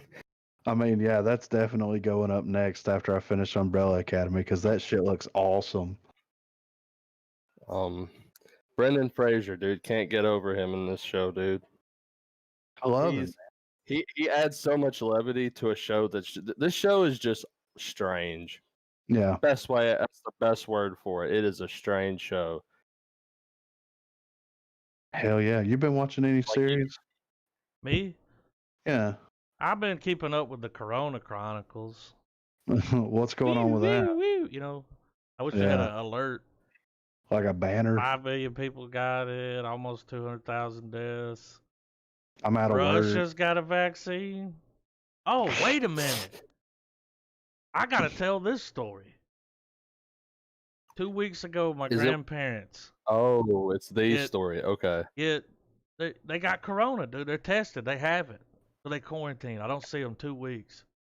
Sunday, 2 days ago, they were like, hey, we're going to cook a big meal. Come over. We haven't seen you. And I'm like, all right, cool. It's been 2 weeks, y'all. How long is it supposed to last, right? 2 weeks. That's what they always said. So when I walk in, Grandma's like going to make me a plate and all that, all this stuff's going on. And she's like, yeah, I tested positive a few days ago. So I still have it. And the reason that my grandfather didn't get tested again, because they have her on a certain blood thinner for the blood clots that it's causing in people, and she's got some kind of heart stent thing going on. So they needed to give her the blood thinner. They're like, if you cut your finger, you might bleed out. So be careful. Wow. It's like, goddamn. I just picture a little bitty paper cut, and it's like, psst, just you tie your finger off. It's like, wrap it up. But she still got it, and I'm like sitting there. The plate that I'm eating, she like fixed it and put you know what I mean? And I'm like, what the fuck, man? Yeah.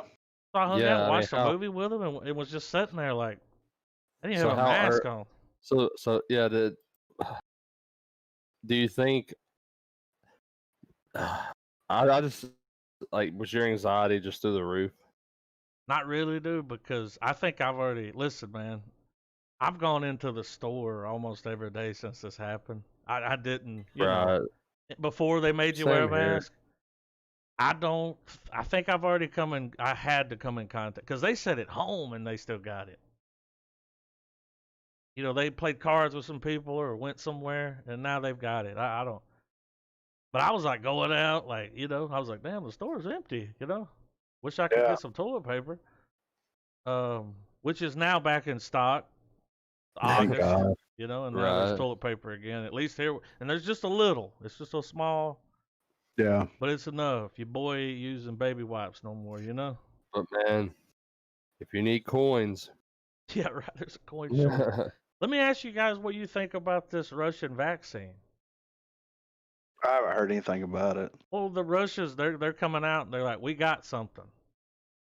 Because I read an article where China or somewhere else, no, it was the Philippines. Their president was like, we're going to start issuing this vaccine as soon as Russia rolls it off the fucking line. Now, look, guys, Philippines got a bad rap on vaccines because they gave a bunch of kids these vaccines for that fever you get there from the mosquitoes. Yeah. And it was a bad vaccine, killed a bunch of kids. Thousands. Yeah. Got fever and died. It just killed them. Damn. And that's the thing is like, I mean, is that what we're going to do, man? Are we going to pick a third world country and be like, yeah, let them take it first and let's see what happens? Is that the trials? And then do you trust Russia, man? That's the thing. Do you trust them to put our, because I kind of feel like trust already got us fucked here. I mean, well, here's what I'm going to say about it. If Russia has a vaccine, and I would voluntarily get the coronavirus and take the Russian vaccination for $100,000. That's not too much to ask for. That's not. What if you die? Then that money goes to my wife. Yeah, okay. And she's set for life. Yeah. You know what I mean? Like. And we get a new podcast guy. Corey's available. You don't like movies? He likes them, but. Yeah, well, But I mean that's the thing. Like, are there people on ventilators that are probably going to die anyway? They're using stuff on people like that already. That's happening. If someone's sitting there and they're like, they probably ain't gonna make it. But here's the thing, dude. A lot of times you can't go off of that because they're already at the point of no return. Like it's bad. Yeah. This would be something that we would go get now. Yeah. like a flu shot. We're healthy. Yeah. You get it when you're healthy. They pretty much give it to you. They give you the dead virus. Right. So they're gonna give it to you. Yeah. I don't know, You want man. Russia to give it to you? Trav, hit it with it. Hey, baby.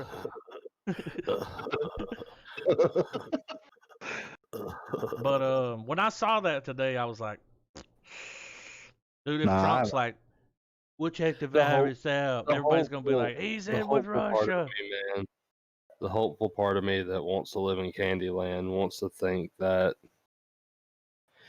the world could get their shit together to at least get Come this together for this. under control. But- And for just a brief minute, everyone would be like, fuck this shit, let's figure this out real quick. Let's look, keep though. everyone alive. So here's what I'm wondering, because I was wondering that too, and I was like, okay. Because I mean, Well, here's the thing. even in the idea of a supervillain, dude, you can't control the world if everyone's fucking dead. Look. Well, Like, here's the thing I was thinking. So our economy here recently, we hit the little, we hit a quarter, and it was like it dropped 33% in like value, and that's not like, and this happened like, remember when Obama was in office and we had that little recession thing? That was 8%. Okay, Yeah. This was 33. So I was thinking about it, and I was like, dude, if we're hurting, Russia, China, they gotta be hurting because they make a lot of money off of us. Yeah. They gotta be hurting. Yeah. Especially China.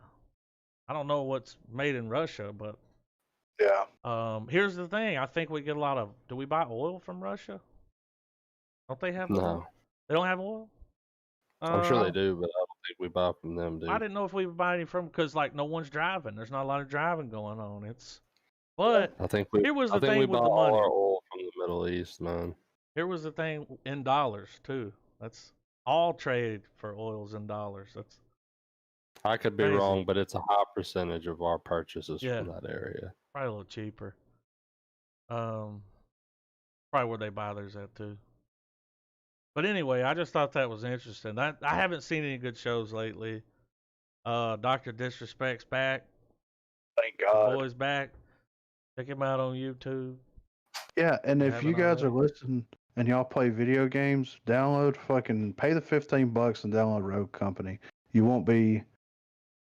I mean, you might be fucking. You might not be like trash, it, but you'll get better. yeah, it's great, and I want more support to it because He sticks around and gets a fair chance. yeah, If we're gonna dabble in games for a second, I managed to play a few hours of Hyperscape today. Oh yeah. how was that? Not bad. It'd probably be a lot more fun with squads because I did I did all my rounds as solo. But Right. I mean, I wasn't really sold with the announcement and the trailer, but actually getting my hands on it and actually playing it, it's not that bad. It looks fun. I've watched quite a bit of gameplay, so. Is it like Quake on crack? It's kind of a smarter Quake in a way, man. It's Quake if like you had way more shit to have, Right. you have more things equipped and whatnot. The secondary things you have, like your items that you use, Your abilities or whatever. there's a lot of those. Yeah, like there's the defensive ball and shit. abilities. Yeah, a lot of cool ways of. I like the way you can Oh. heal people. Now the Thought that was weapon cool. thing, the weapon upgrades are pretty cool too. You fuse your weapons, so when you drop into the map and say you pick up a shotgun, well, don't disregard the one next in the other room. You can go up to it, fuse it together, and it just makes it stronger. Right. Yeah, I saw that, and I like that idea. Instead of like swapping them out, you kind of merge them and make them more powerful. That idea combined with the way they The do healing? the circles Oh. was cool. The healing is pretty good. And that's where squads can come in handy. More people. The idea that the circle isn't like it's not It's perfect. zones. Certain area, like you can, you can. It's like this block's in the thing, this block's in, this one's out. Get out of it. Sections of the map just start becoming unavailable, and it's It's different. I mean, it's everything that you're familiar with, and everyone that plays BRs right now. But I've had a good time with it so far. It's been a pleasant surprise. She's Gnawing? chewing on her. She's chewing on her feet, dude. Smells like Fritos, And dude. Yeah. it's free, and so Yeah. you can't Well, beat free. Oh, I'm definitely After gonna play it. yeah, after we get finished with the pod, we can play a round or two if y'all want to. Check it out. Yeah. Sounds good. I'm down. Hot shit. Hot I'm ready. shit. Y'all ready for We the got trailers? a lot of trailers, We'll have yeah, to but watch I'm them ready. all, but Nah, it's come 2 on. weeks worth of trailers. We've only got like 12 or 14 of them. It's a good, because What think about about it. this Snyder cut Black Suit Superman video in the I put that movie in news? there like last week when we were gonna do it. I saw it one night and just put it in there where y'all can watch it. You'll watch it right now. It's Gotcha. just a short clip, but it shows him in the black suit.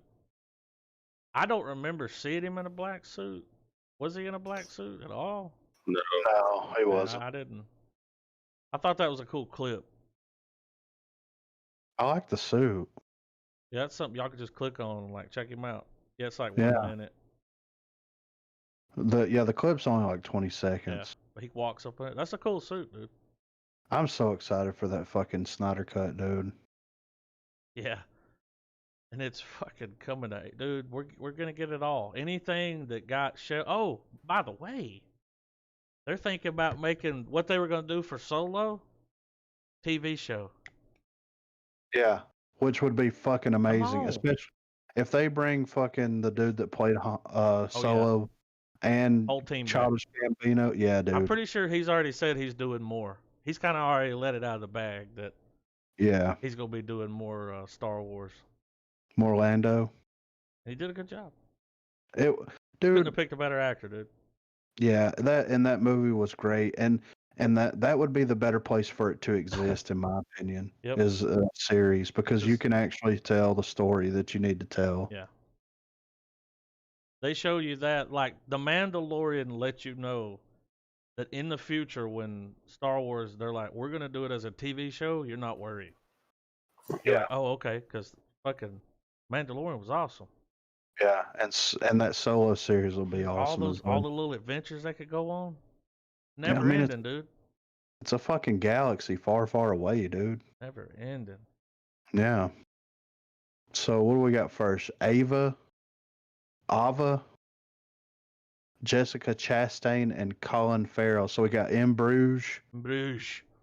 and Jessica Chastain, who, she's all right. I want to give, I'm gonna fool you. I'm gonna give Colin Farrell a shout out for his performance he did in The Gentleman. Was it The Gentleman? Yes. Where he played the boxing coach? Yeah. Killed it. Yeah, he did. Literally too. He killed a bunch of people. So what are even? No more favors. All right. I'm ready for it, dude. Are you ready, Trev? Yeah, Ava. Yeah. Yeah. All right, 3, Yeah, ready. 2, 1, play. Is that Tony Stark? I don't think so. Oh, she's not. She's not red. Yeah. What are you talking? Oh. Hello, puppet. Yeah. Oh, she is red. Okay. I don't know about that direct TV thing. Oh, look here. We've lasted this long in our criminal career that we've just now gotten our first loose end. Is that John Hamm? I don't know. You have to Who look up Framed the Roger hood. Rabbit?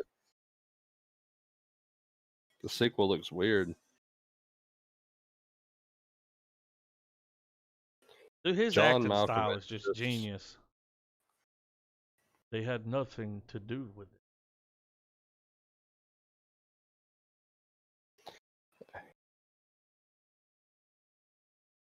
She's a loose cannon. They should have What gotten if John Conor Malkovich McGregor. had been the to play scientist that. in Sunshine? What'd you say? What if John Malkovich had been the scientist in Sunshine? Yeah. I want to protect my ship.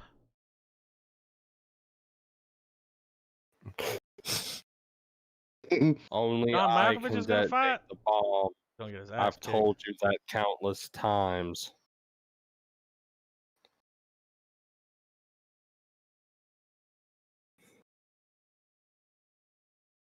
Of course, it comes down to those two. Little Lucy Liu action. Pilot. It doesn't look terrible. It looks like that kind of movie. No one's stopping Ava, Adam. I'm glad they didn't get Angelina Jolie.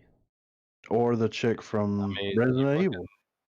They might as well. They might as well have cast her. I mean, it's that kind of movie. Yeah. Yeah. So There's gonna be they a lot of talking in the movie. Speaking of The Walking Dead. Yeah, they actually dropped the trailer for The Walking Dead World Beyond Amazon series trailer. All right. Whoa. This is one of the comments from Chris Gandy. I was about to read this. Jesus, this looks awful. Who keeps funding this Walking Dead rubbish? God, holy Let's crap, do this it. looks terrible. Let's do it, guys. 2.5 minutes, Amazon man. Prime series. All right. Let's just keep this in mind, guys. We're never getting this time back. Well, I want to see. We don't have to watch it. No, let's watch it. I don't want to watch it now. I do. Now I think you're I right. want to shit on it. Now that I've induced existential dread in Adam. All right, 3, 2, 1, play. What's going on there? Wait. So it's gonna be from her point of view. Oh look. They're like living in the world with this. Look. She's graduating.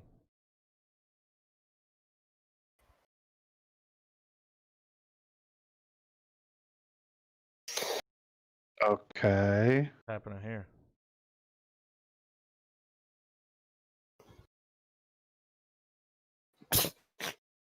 Okay.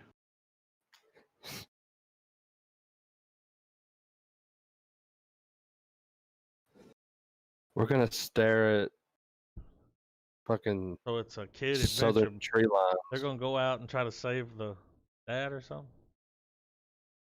Yeah. One of those kids will probably die. Not all. No, The boy's no, gonna they're die. gonna. The Call boy's it. gonna come close to Her too. dying. In the season finale, you're gonna hear him go, "You remind me of my son." And it's Rick. Rick fucking Grimes steps out of the shadows with his cowboy hat and his fucking Colt. She stabbed him with a flashlight.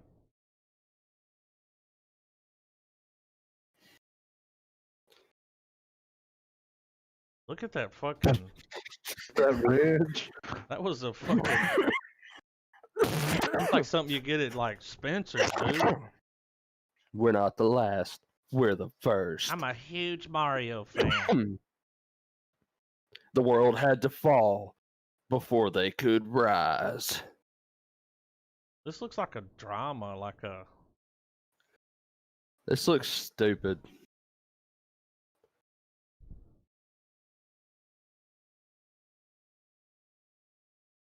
There's times when I question my own personal tastes. This right here validates it, if anything. It doesn't look good. I mean, it looks like more of the same with children instead of adults. Yeah, they just got a younger cast, so now they can go longer. I just want them to have the airbender at the end of that trailer. Like, dude steps out and it's like, and it cuts to black. The last airbender. What was the show called? Wait, what was it called?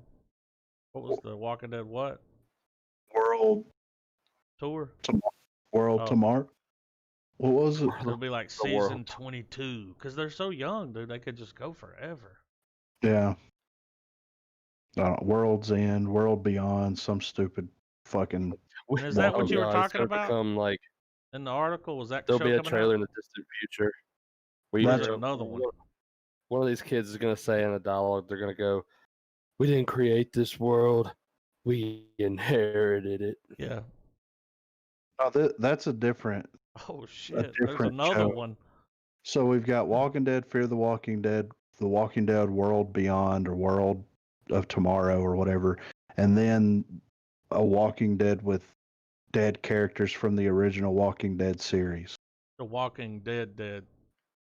Yeah, it's like, you know what? I want to see The Walking Dead from the point of view of a character that was killed on The Walking Dead Yeah. as a zombie. Because that's what watching that fucking show feels like. You're watching a fucking zombie shamble. I'm ready for Centigrade. Ready, Trap?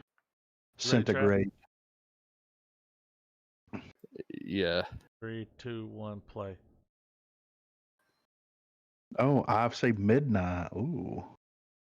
Ooh, 1 kilometer. Yeah. Kilometer. It's a kid. Put the kids to bed. It's a scary movie. What's that noise? They're trapped in their vehicle Oh under all the yeah. snow. Uh-oh. Real but not true, right? I think Could I you saw this imagine on freezing to death? I Shouldn't Be Alive. Ah, yeah, right. I think so. Do they have a Dude, kid? yeah, she's pregnant. Yeah. And it's like, Is that- oh, you know he's gonna have to deliver that baby. So it's Yeah. gonna be some sort of brutal delivery. That's the twist of the movie. All the Look- the hand cutting from 127 hours. Look at this fucking dollar store fucking Will It's dude Forte from- we got here. Yeah, it's dude. I was like, it looks like Will Forte. Man, that looks like the dent and scratch one. That's who it made me think of. I was like, Last Man on Earth. Look, they could drink the snow. Oh, they were eating it. Oh, there's somebody coming. Dude, that would be horrible.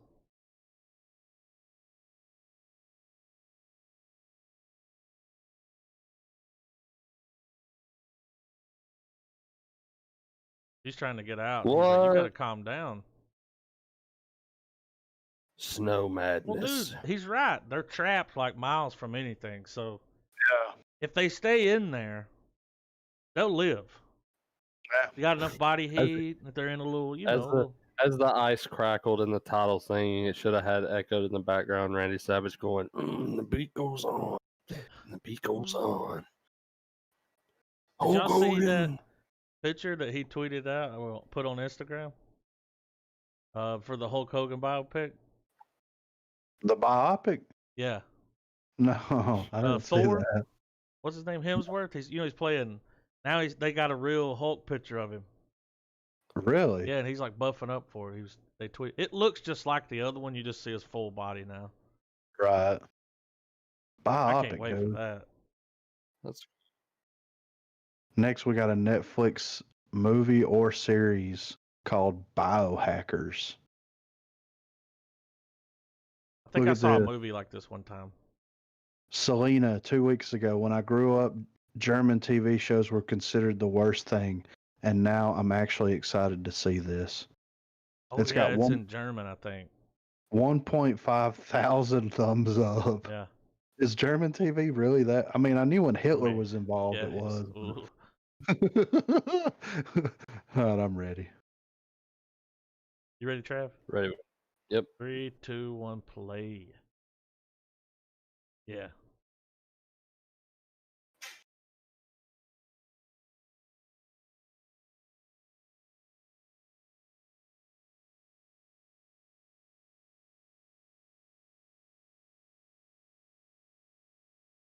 Deutschland.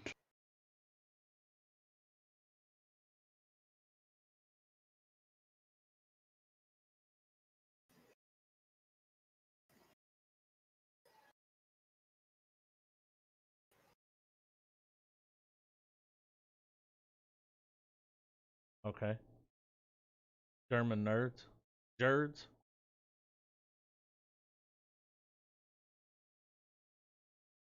Is that one of those headphone raves? Yeah.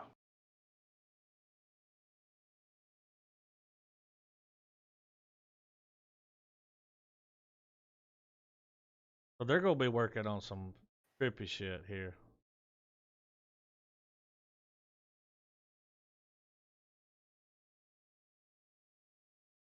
He might be a spy or something.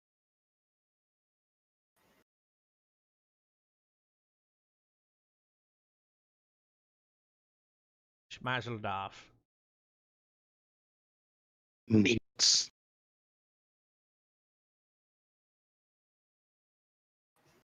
Oh, her brother. He's infiltrated the system.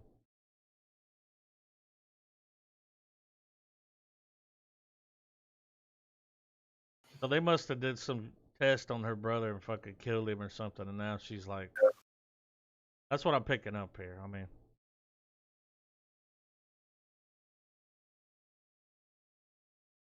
it doesn't look terrible though.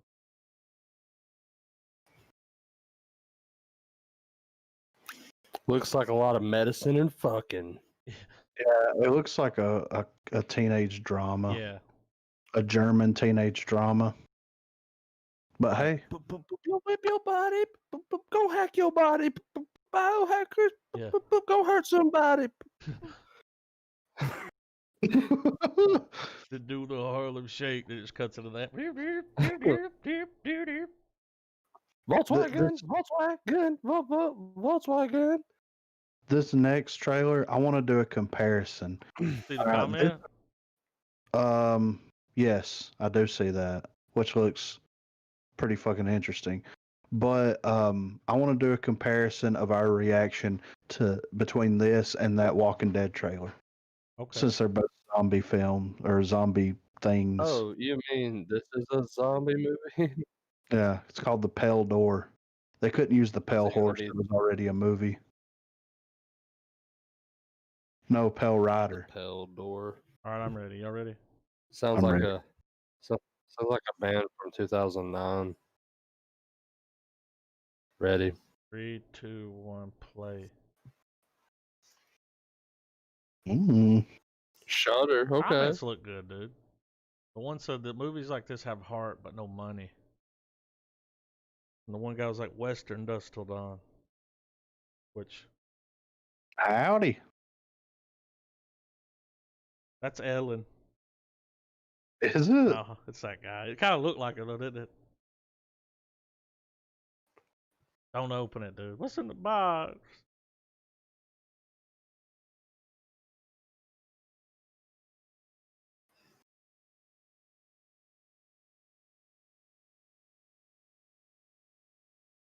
Oh, she's gonna break them to a bad place.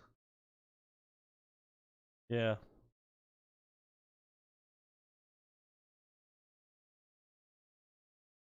Gonna kill them all.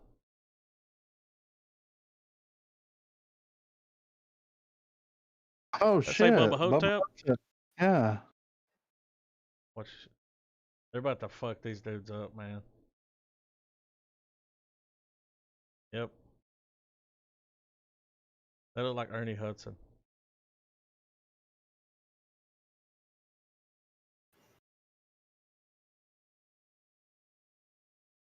Are they fighting goblins? This is John Goblicon.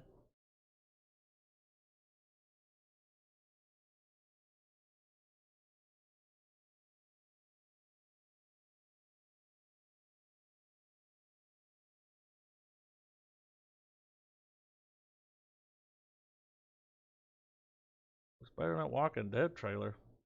Yeah. Damn sure. It had my look- curiosity. Now it has my attention. Yeah. For sure. It's amazing what a somewhat original idea will get you. Walking Dead, take note. Oh god, guys. This is the Val Kilmer trailer you were Yeah. talking about? The trach ring?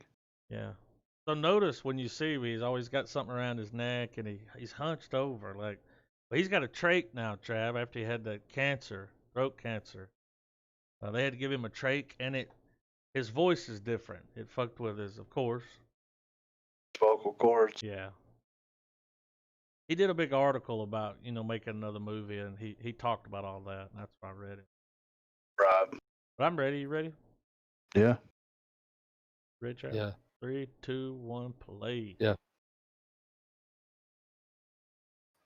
But he's playing like a badass, y'all. Like a Liam Neeson badass. And he doesn't fit the role. Like, look at him. He's always like,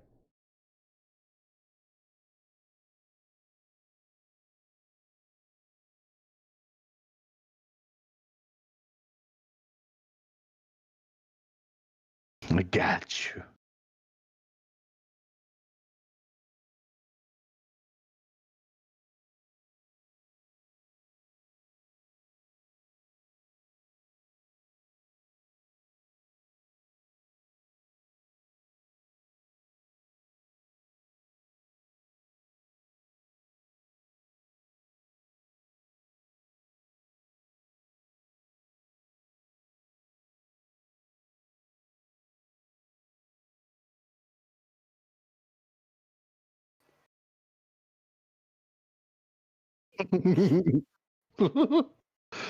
Chicken flies a coop. he's got all the lines. Like Yeah. he's going to do another one.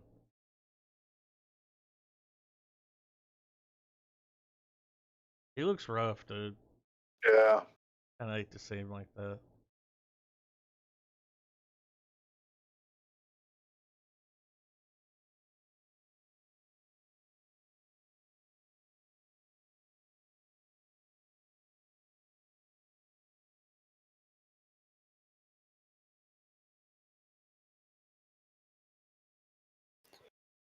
I mean, I feel sorry for Val Kilmer, dude.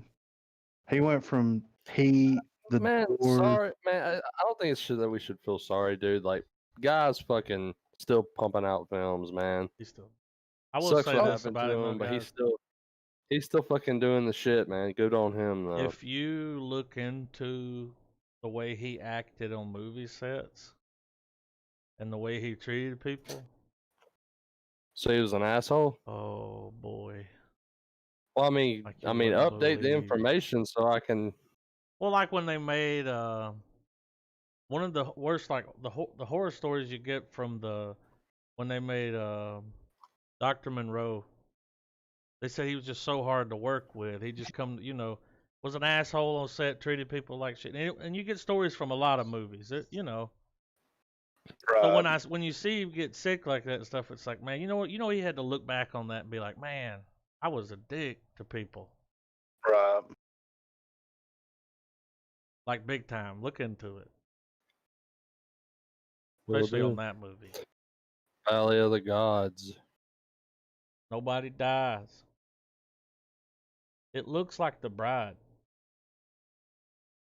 Yeah, it does look like the Bride. What the In fuck? the thumbnail. Yeah. It looks like the shot from. I mean, she's got the same hairdo when they hit her with the needle. Yeah, I know, right? Y'all ready? So, I'm ready. Play, Yeah. guys, you ready? All right, 3, 2, 1, play.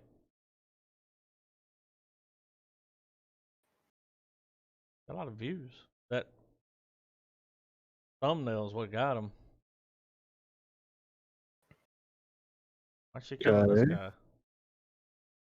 Sinking him.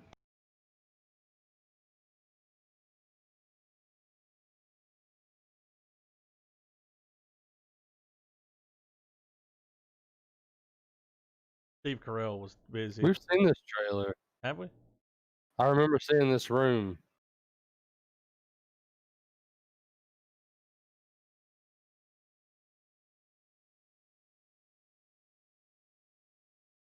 What the fuck? Shot Marvin. Got Marvin in the face. Nobody said anything. It's a snake skull.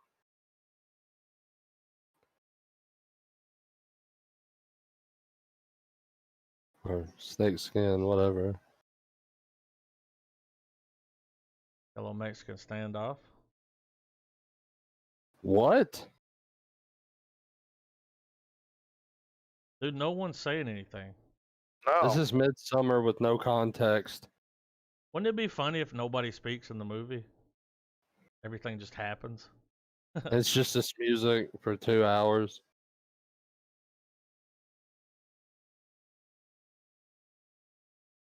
Okay. I think it might be worth a watch, though. It looks like a Yeah. silly goose time. It looks like it could borderline be a snooze fest, man. Yeah, I mean, it's a 50-50 shot on something like that for sure. Yeah, I even wrote that down. I said it. Nobody says a word during this trailer. I thought you meant that for us. Yeah. Like, When I posted, I put it under it. No.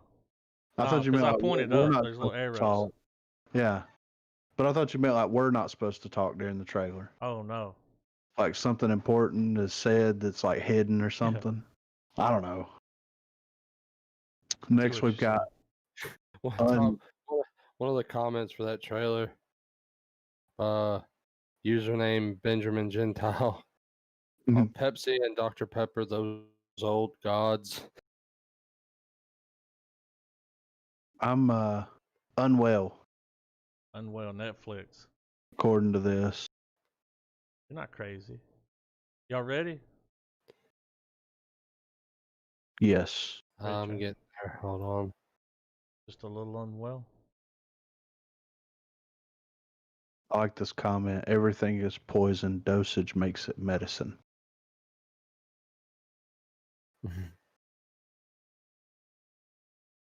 They got that from I'm that ready when y'all are. Circus Survive song. 3, 2, 1, play. Check that bee out, dude.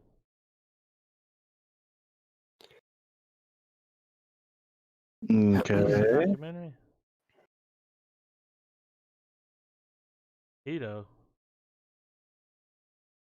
Dude, it's all these people like into this weird.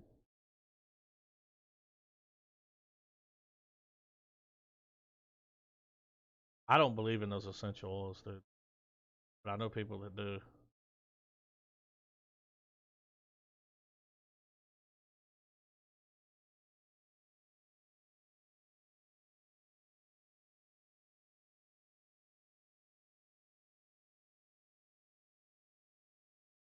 Mormons. Because Mormons, they can't take Tylenol and shit. That's what a lot of that's used. They're big into it. Look, from fasting.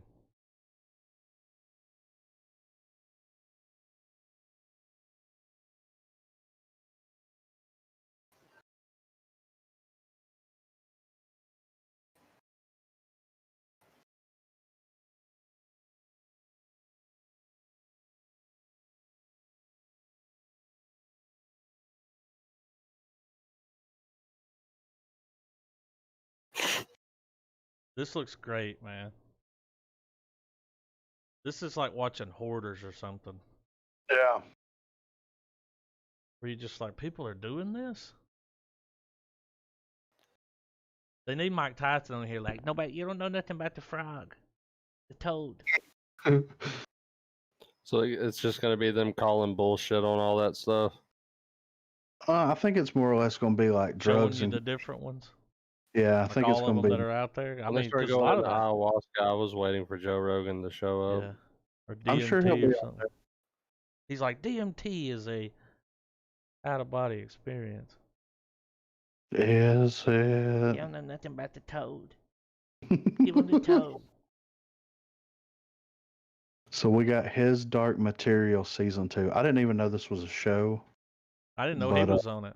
Old Lin-Manuel, Yeah, the guy that so did Hamilton. Can he act? I don't know. HBO, y'all ready? Hold on one second. Hey, this has got the little girl. Look at the picture on the side. It's got the little girl from Wolverine movie. I'm ready. Sorry. I wonder what happened to her. You ready, Trav? Yeah. 3, 2, 1, play. Like Russia? I say. Whoa.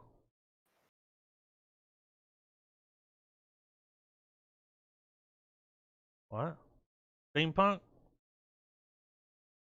Airpunk, dude. It's the girl from Logan.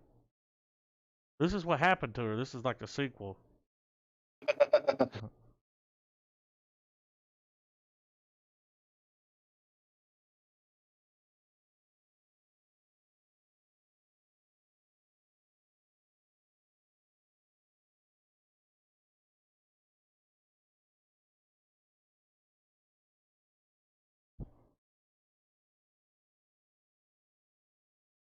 There's a lot going on here, Yeah.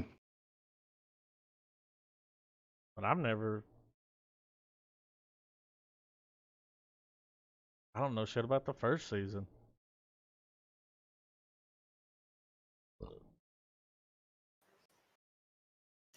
I watched the first 2 episodes of season 1.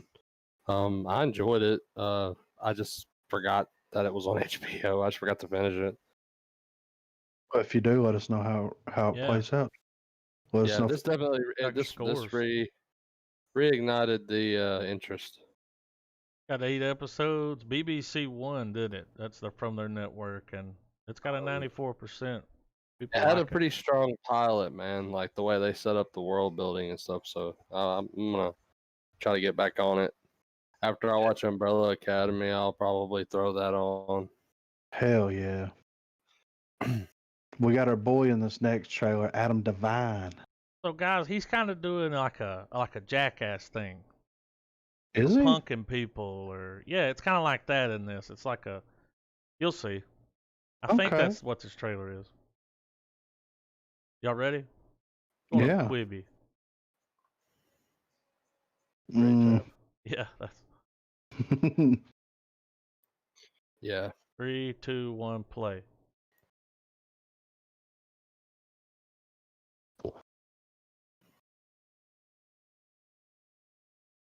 The Amazon. Is that Anders? Oh, I guess it's like a movie. No, see, these like real. They're like.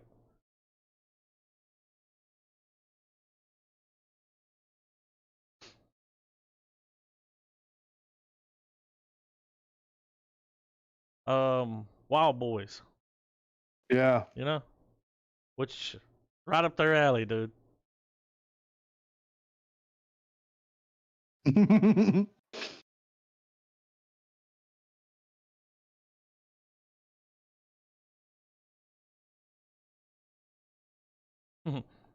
It looks funny.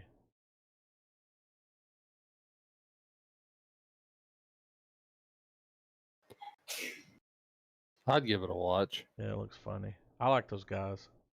I just wish him and Blake and Anders would all get back together and do something.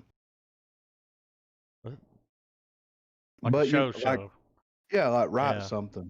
You I know, think they will. they got the. I've been watching here and there episodes of Workaholics, and that shit really was like almost ahead of its time. You know. Right. This might be a rough watch here. Yeah. Yeah. But I'm ready though. That was the same sentiments my wife had when I showed her. She was like, I don't know if I'm ready for this one. Everybody ready? Yeah, I'm ready with y'all. Yeah. All right, 3, 2, 1, play.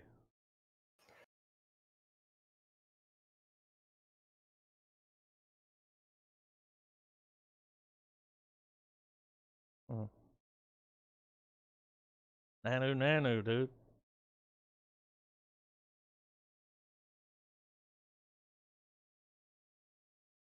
That show was good. I watched it.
It looks like they're gonna give you a little more info on what happened to him, but it's like a celebration of life over here, guys. Like, that's gonna be awesome. Yeah, it's gonna be so sad though. It's gonna be sad. But it's gonna Tell you be. what's sad, dude, is that scene in that movie, the museum movie, right before he turns back into the thing, Yeah. and he does like a goodbye, Yeah. and it's like and then not long after, it's like he said, almost like he knew, like. Right. I mean, I'm gonna watch it, but I don't know when I'm gonna watch it. You know what I mean? It ain't gonna be a pick me upper kind of day, No. that's for sure. No. Maybe on a rainy day, but I do want to see it. Yeah. Because I didn't know that was happening to him. Yeah, I thought he had like MS or something. I know, like he said, he had some kind of disease. He was getting dementia, and he just chose. He didn't want to do it. He didn't want to be a burden. And you got to respect a man. I mean, we've talked about it several times on here about, people that feel like there's no way out and they take that route. But you've also got to be able to respect people that don't want to be a burden on other people who've left their mark, who've did as much with their life as they could. You know what I mean? And just, I don't think he wanted the world to see him like that. And you can't, you know what I mean? You can't blame him for that. Because it would have been rough to watch him whittle away. Yeah. See him doing, like, when you see, like that country singer that had the stroke and they bring him out, Randy Travis. And it's just like, oh, damn, man. What about, Muhammad Ali? I mean. Well, look at fucking, yeah. That was sad, dude. Seeing him in a wheelchair, shaking, like. Yeah. Sad. It's a bummer, man. It is a bummer. But hopefully this next trailer will bring us back around. We got some more Adam D. Yeah. I'm ready for it. I feel like he should use that joke. He's like, I need to hit you with a little vitamin D. They're like, what the fuck? You ready, Trav? Yeah. All right, 3, 2, 1, play. He seems perfect to be into magic. Yeah. You know what I mean? Look. And nobody cares. Oh, everybody likes her. She's pretty.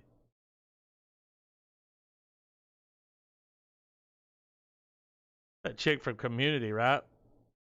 Yeah.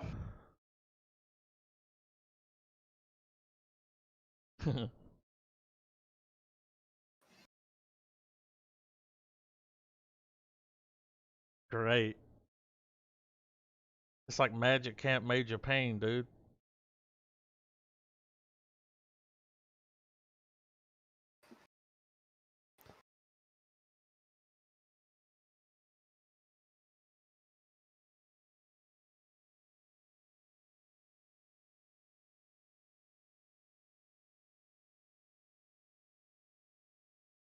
So it's gonna be the classic underdog story. Meatballs, dude. Yeah. Heavyweights. Yeah. Which is always a great idea. That's like, I picked up a heavyweights vibe when they first were in the. See, even the other kids, they're assholes.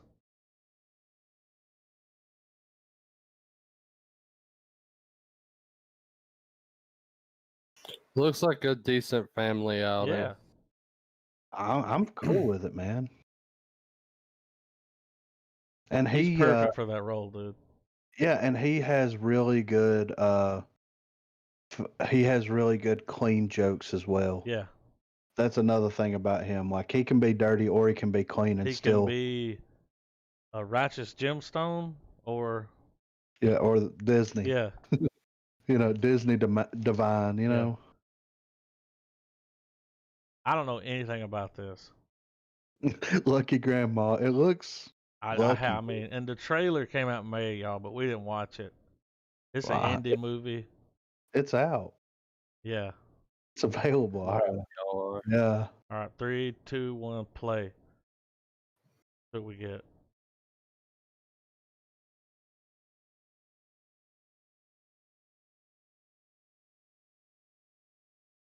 I'm guessing she's never had luck. Oh shit. When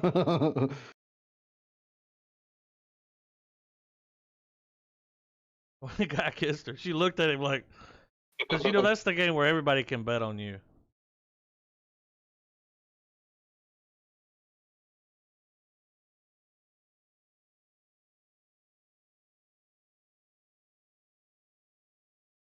What? It's a heist movie? Red Dragon?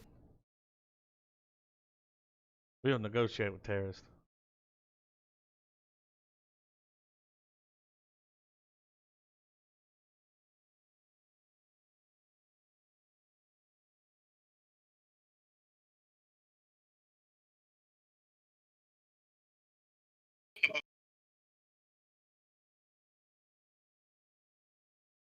How much did she win?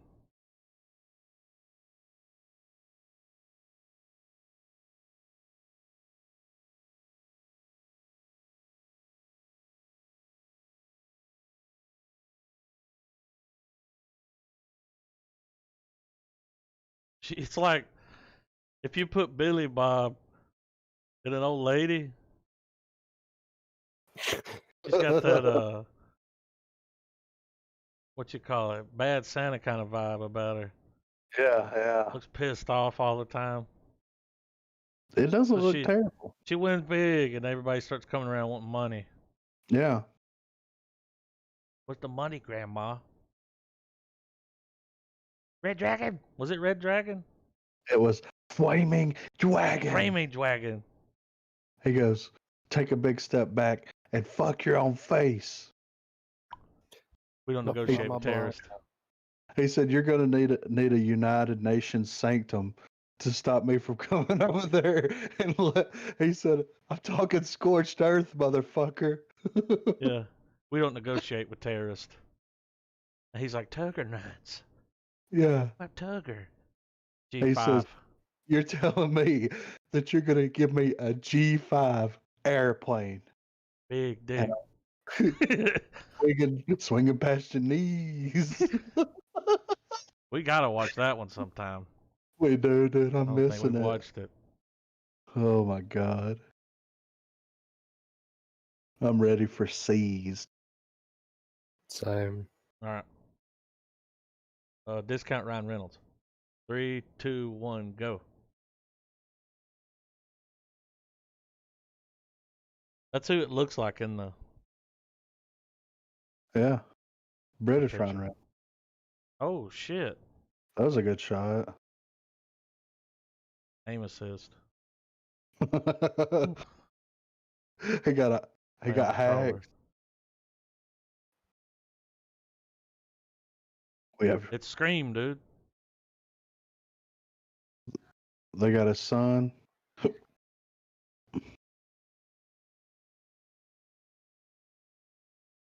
Oh, dude. He's some badass.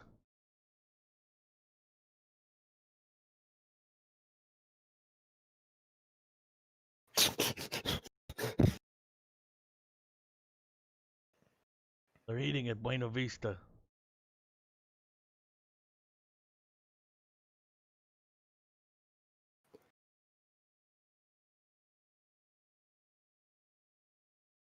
Well, he fucks So him up, like dude. John Wick.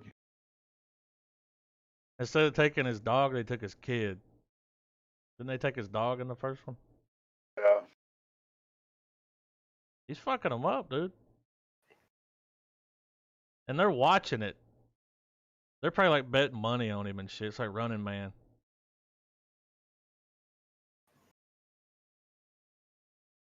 He is a badass, though. Yeah.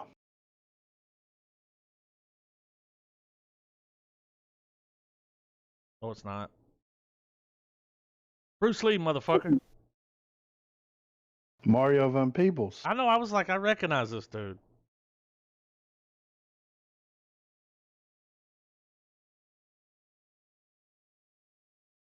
Like a straight up action flick, dude. Yeah. I mean, it looks. There's a reason why that it's direct to damn whatever, but Yeah. I mean, hey, You fucks Feeling them it up. personally. yeah. Big dick player. Yeah. Apple Past your bottom jeans. knees. Raised by the wolves. Ridley Raised Scott by the series. Now, where did this come from? This came out Ah, of nowhere. We didn't read shit about this. no. I'm ready. Y'all ready? Yeah. Mm-hmm. 3, 2, 1, play. Uh-oh. What? All This time it American. was aliens.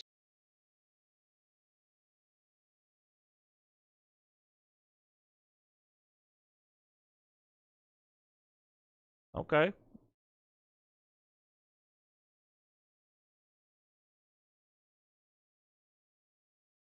Oh. It's mother, dude. She's raising the kids.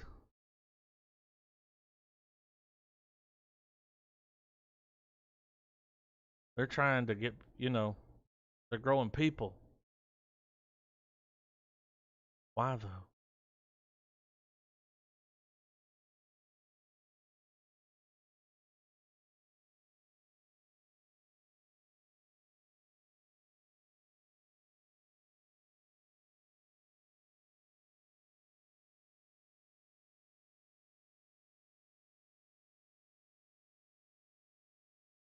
They're like, this story's scaring me.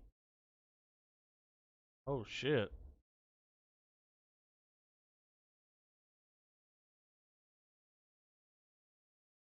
All right.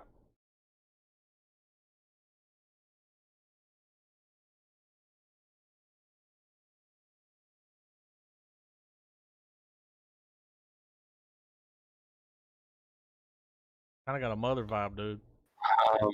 Yeah, it looks like a more complex mother, but Yeah. I'm fucking down. Yeah. Hell yeah. That came out of nowhere. Yeah, looks good though. Last trailer we got Woke.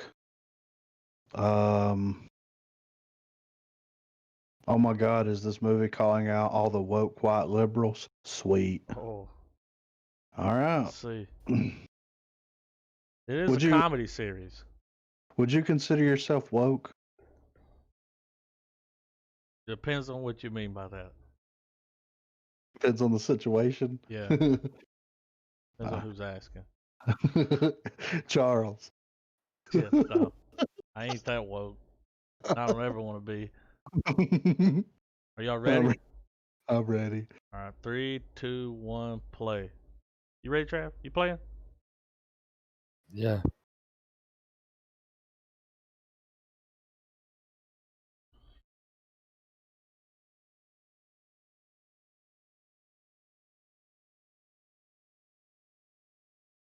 Oh shit.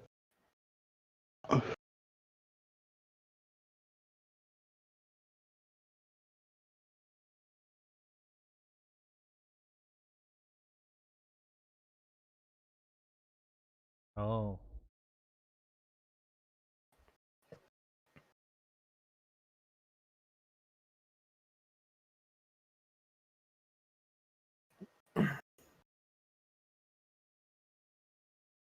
Uh-oh.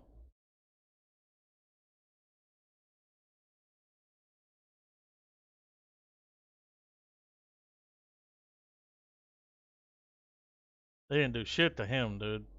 Yeah.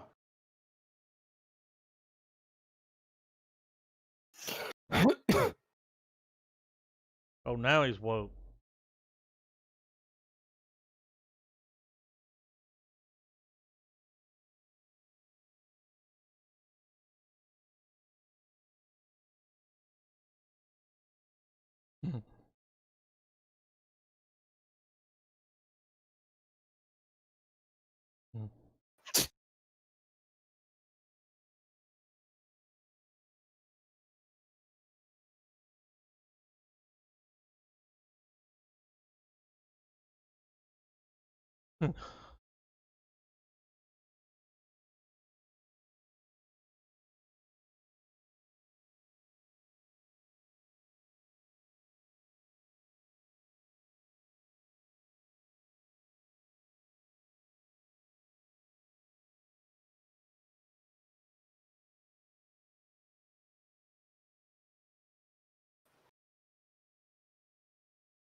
Hmm.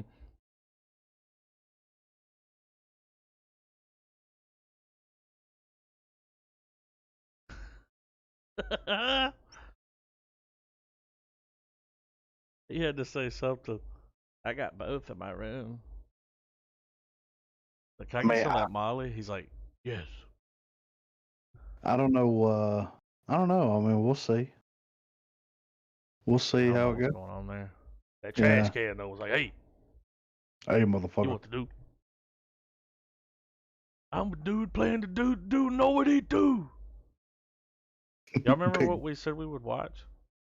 dude, we said so many things. We were like, let's do a marathon of this guy. Let's do this. There was a lot of different stuff that we were talking about, I'll but go back to the end of it and figure it out and we'll watch it. We had well, something lined up though. um, I mean, we can just throw something in. All right. I mean, I'm up for I don't have anything. anything. No look You got though. you got anything you've been wanting to watch, Trav?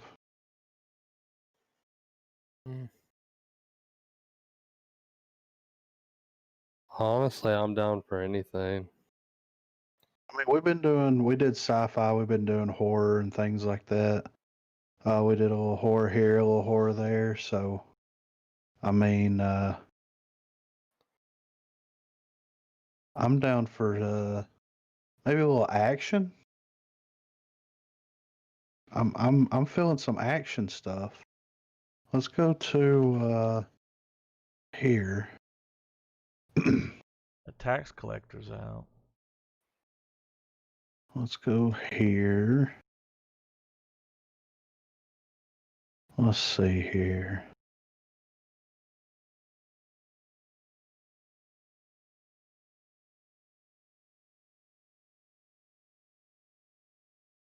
Uh,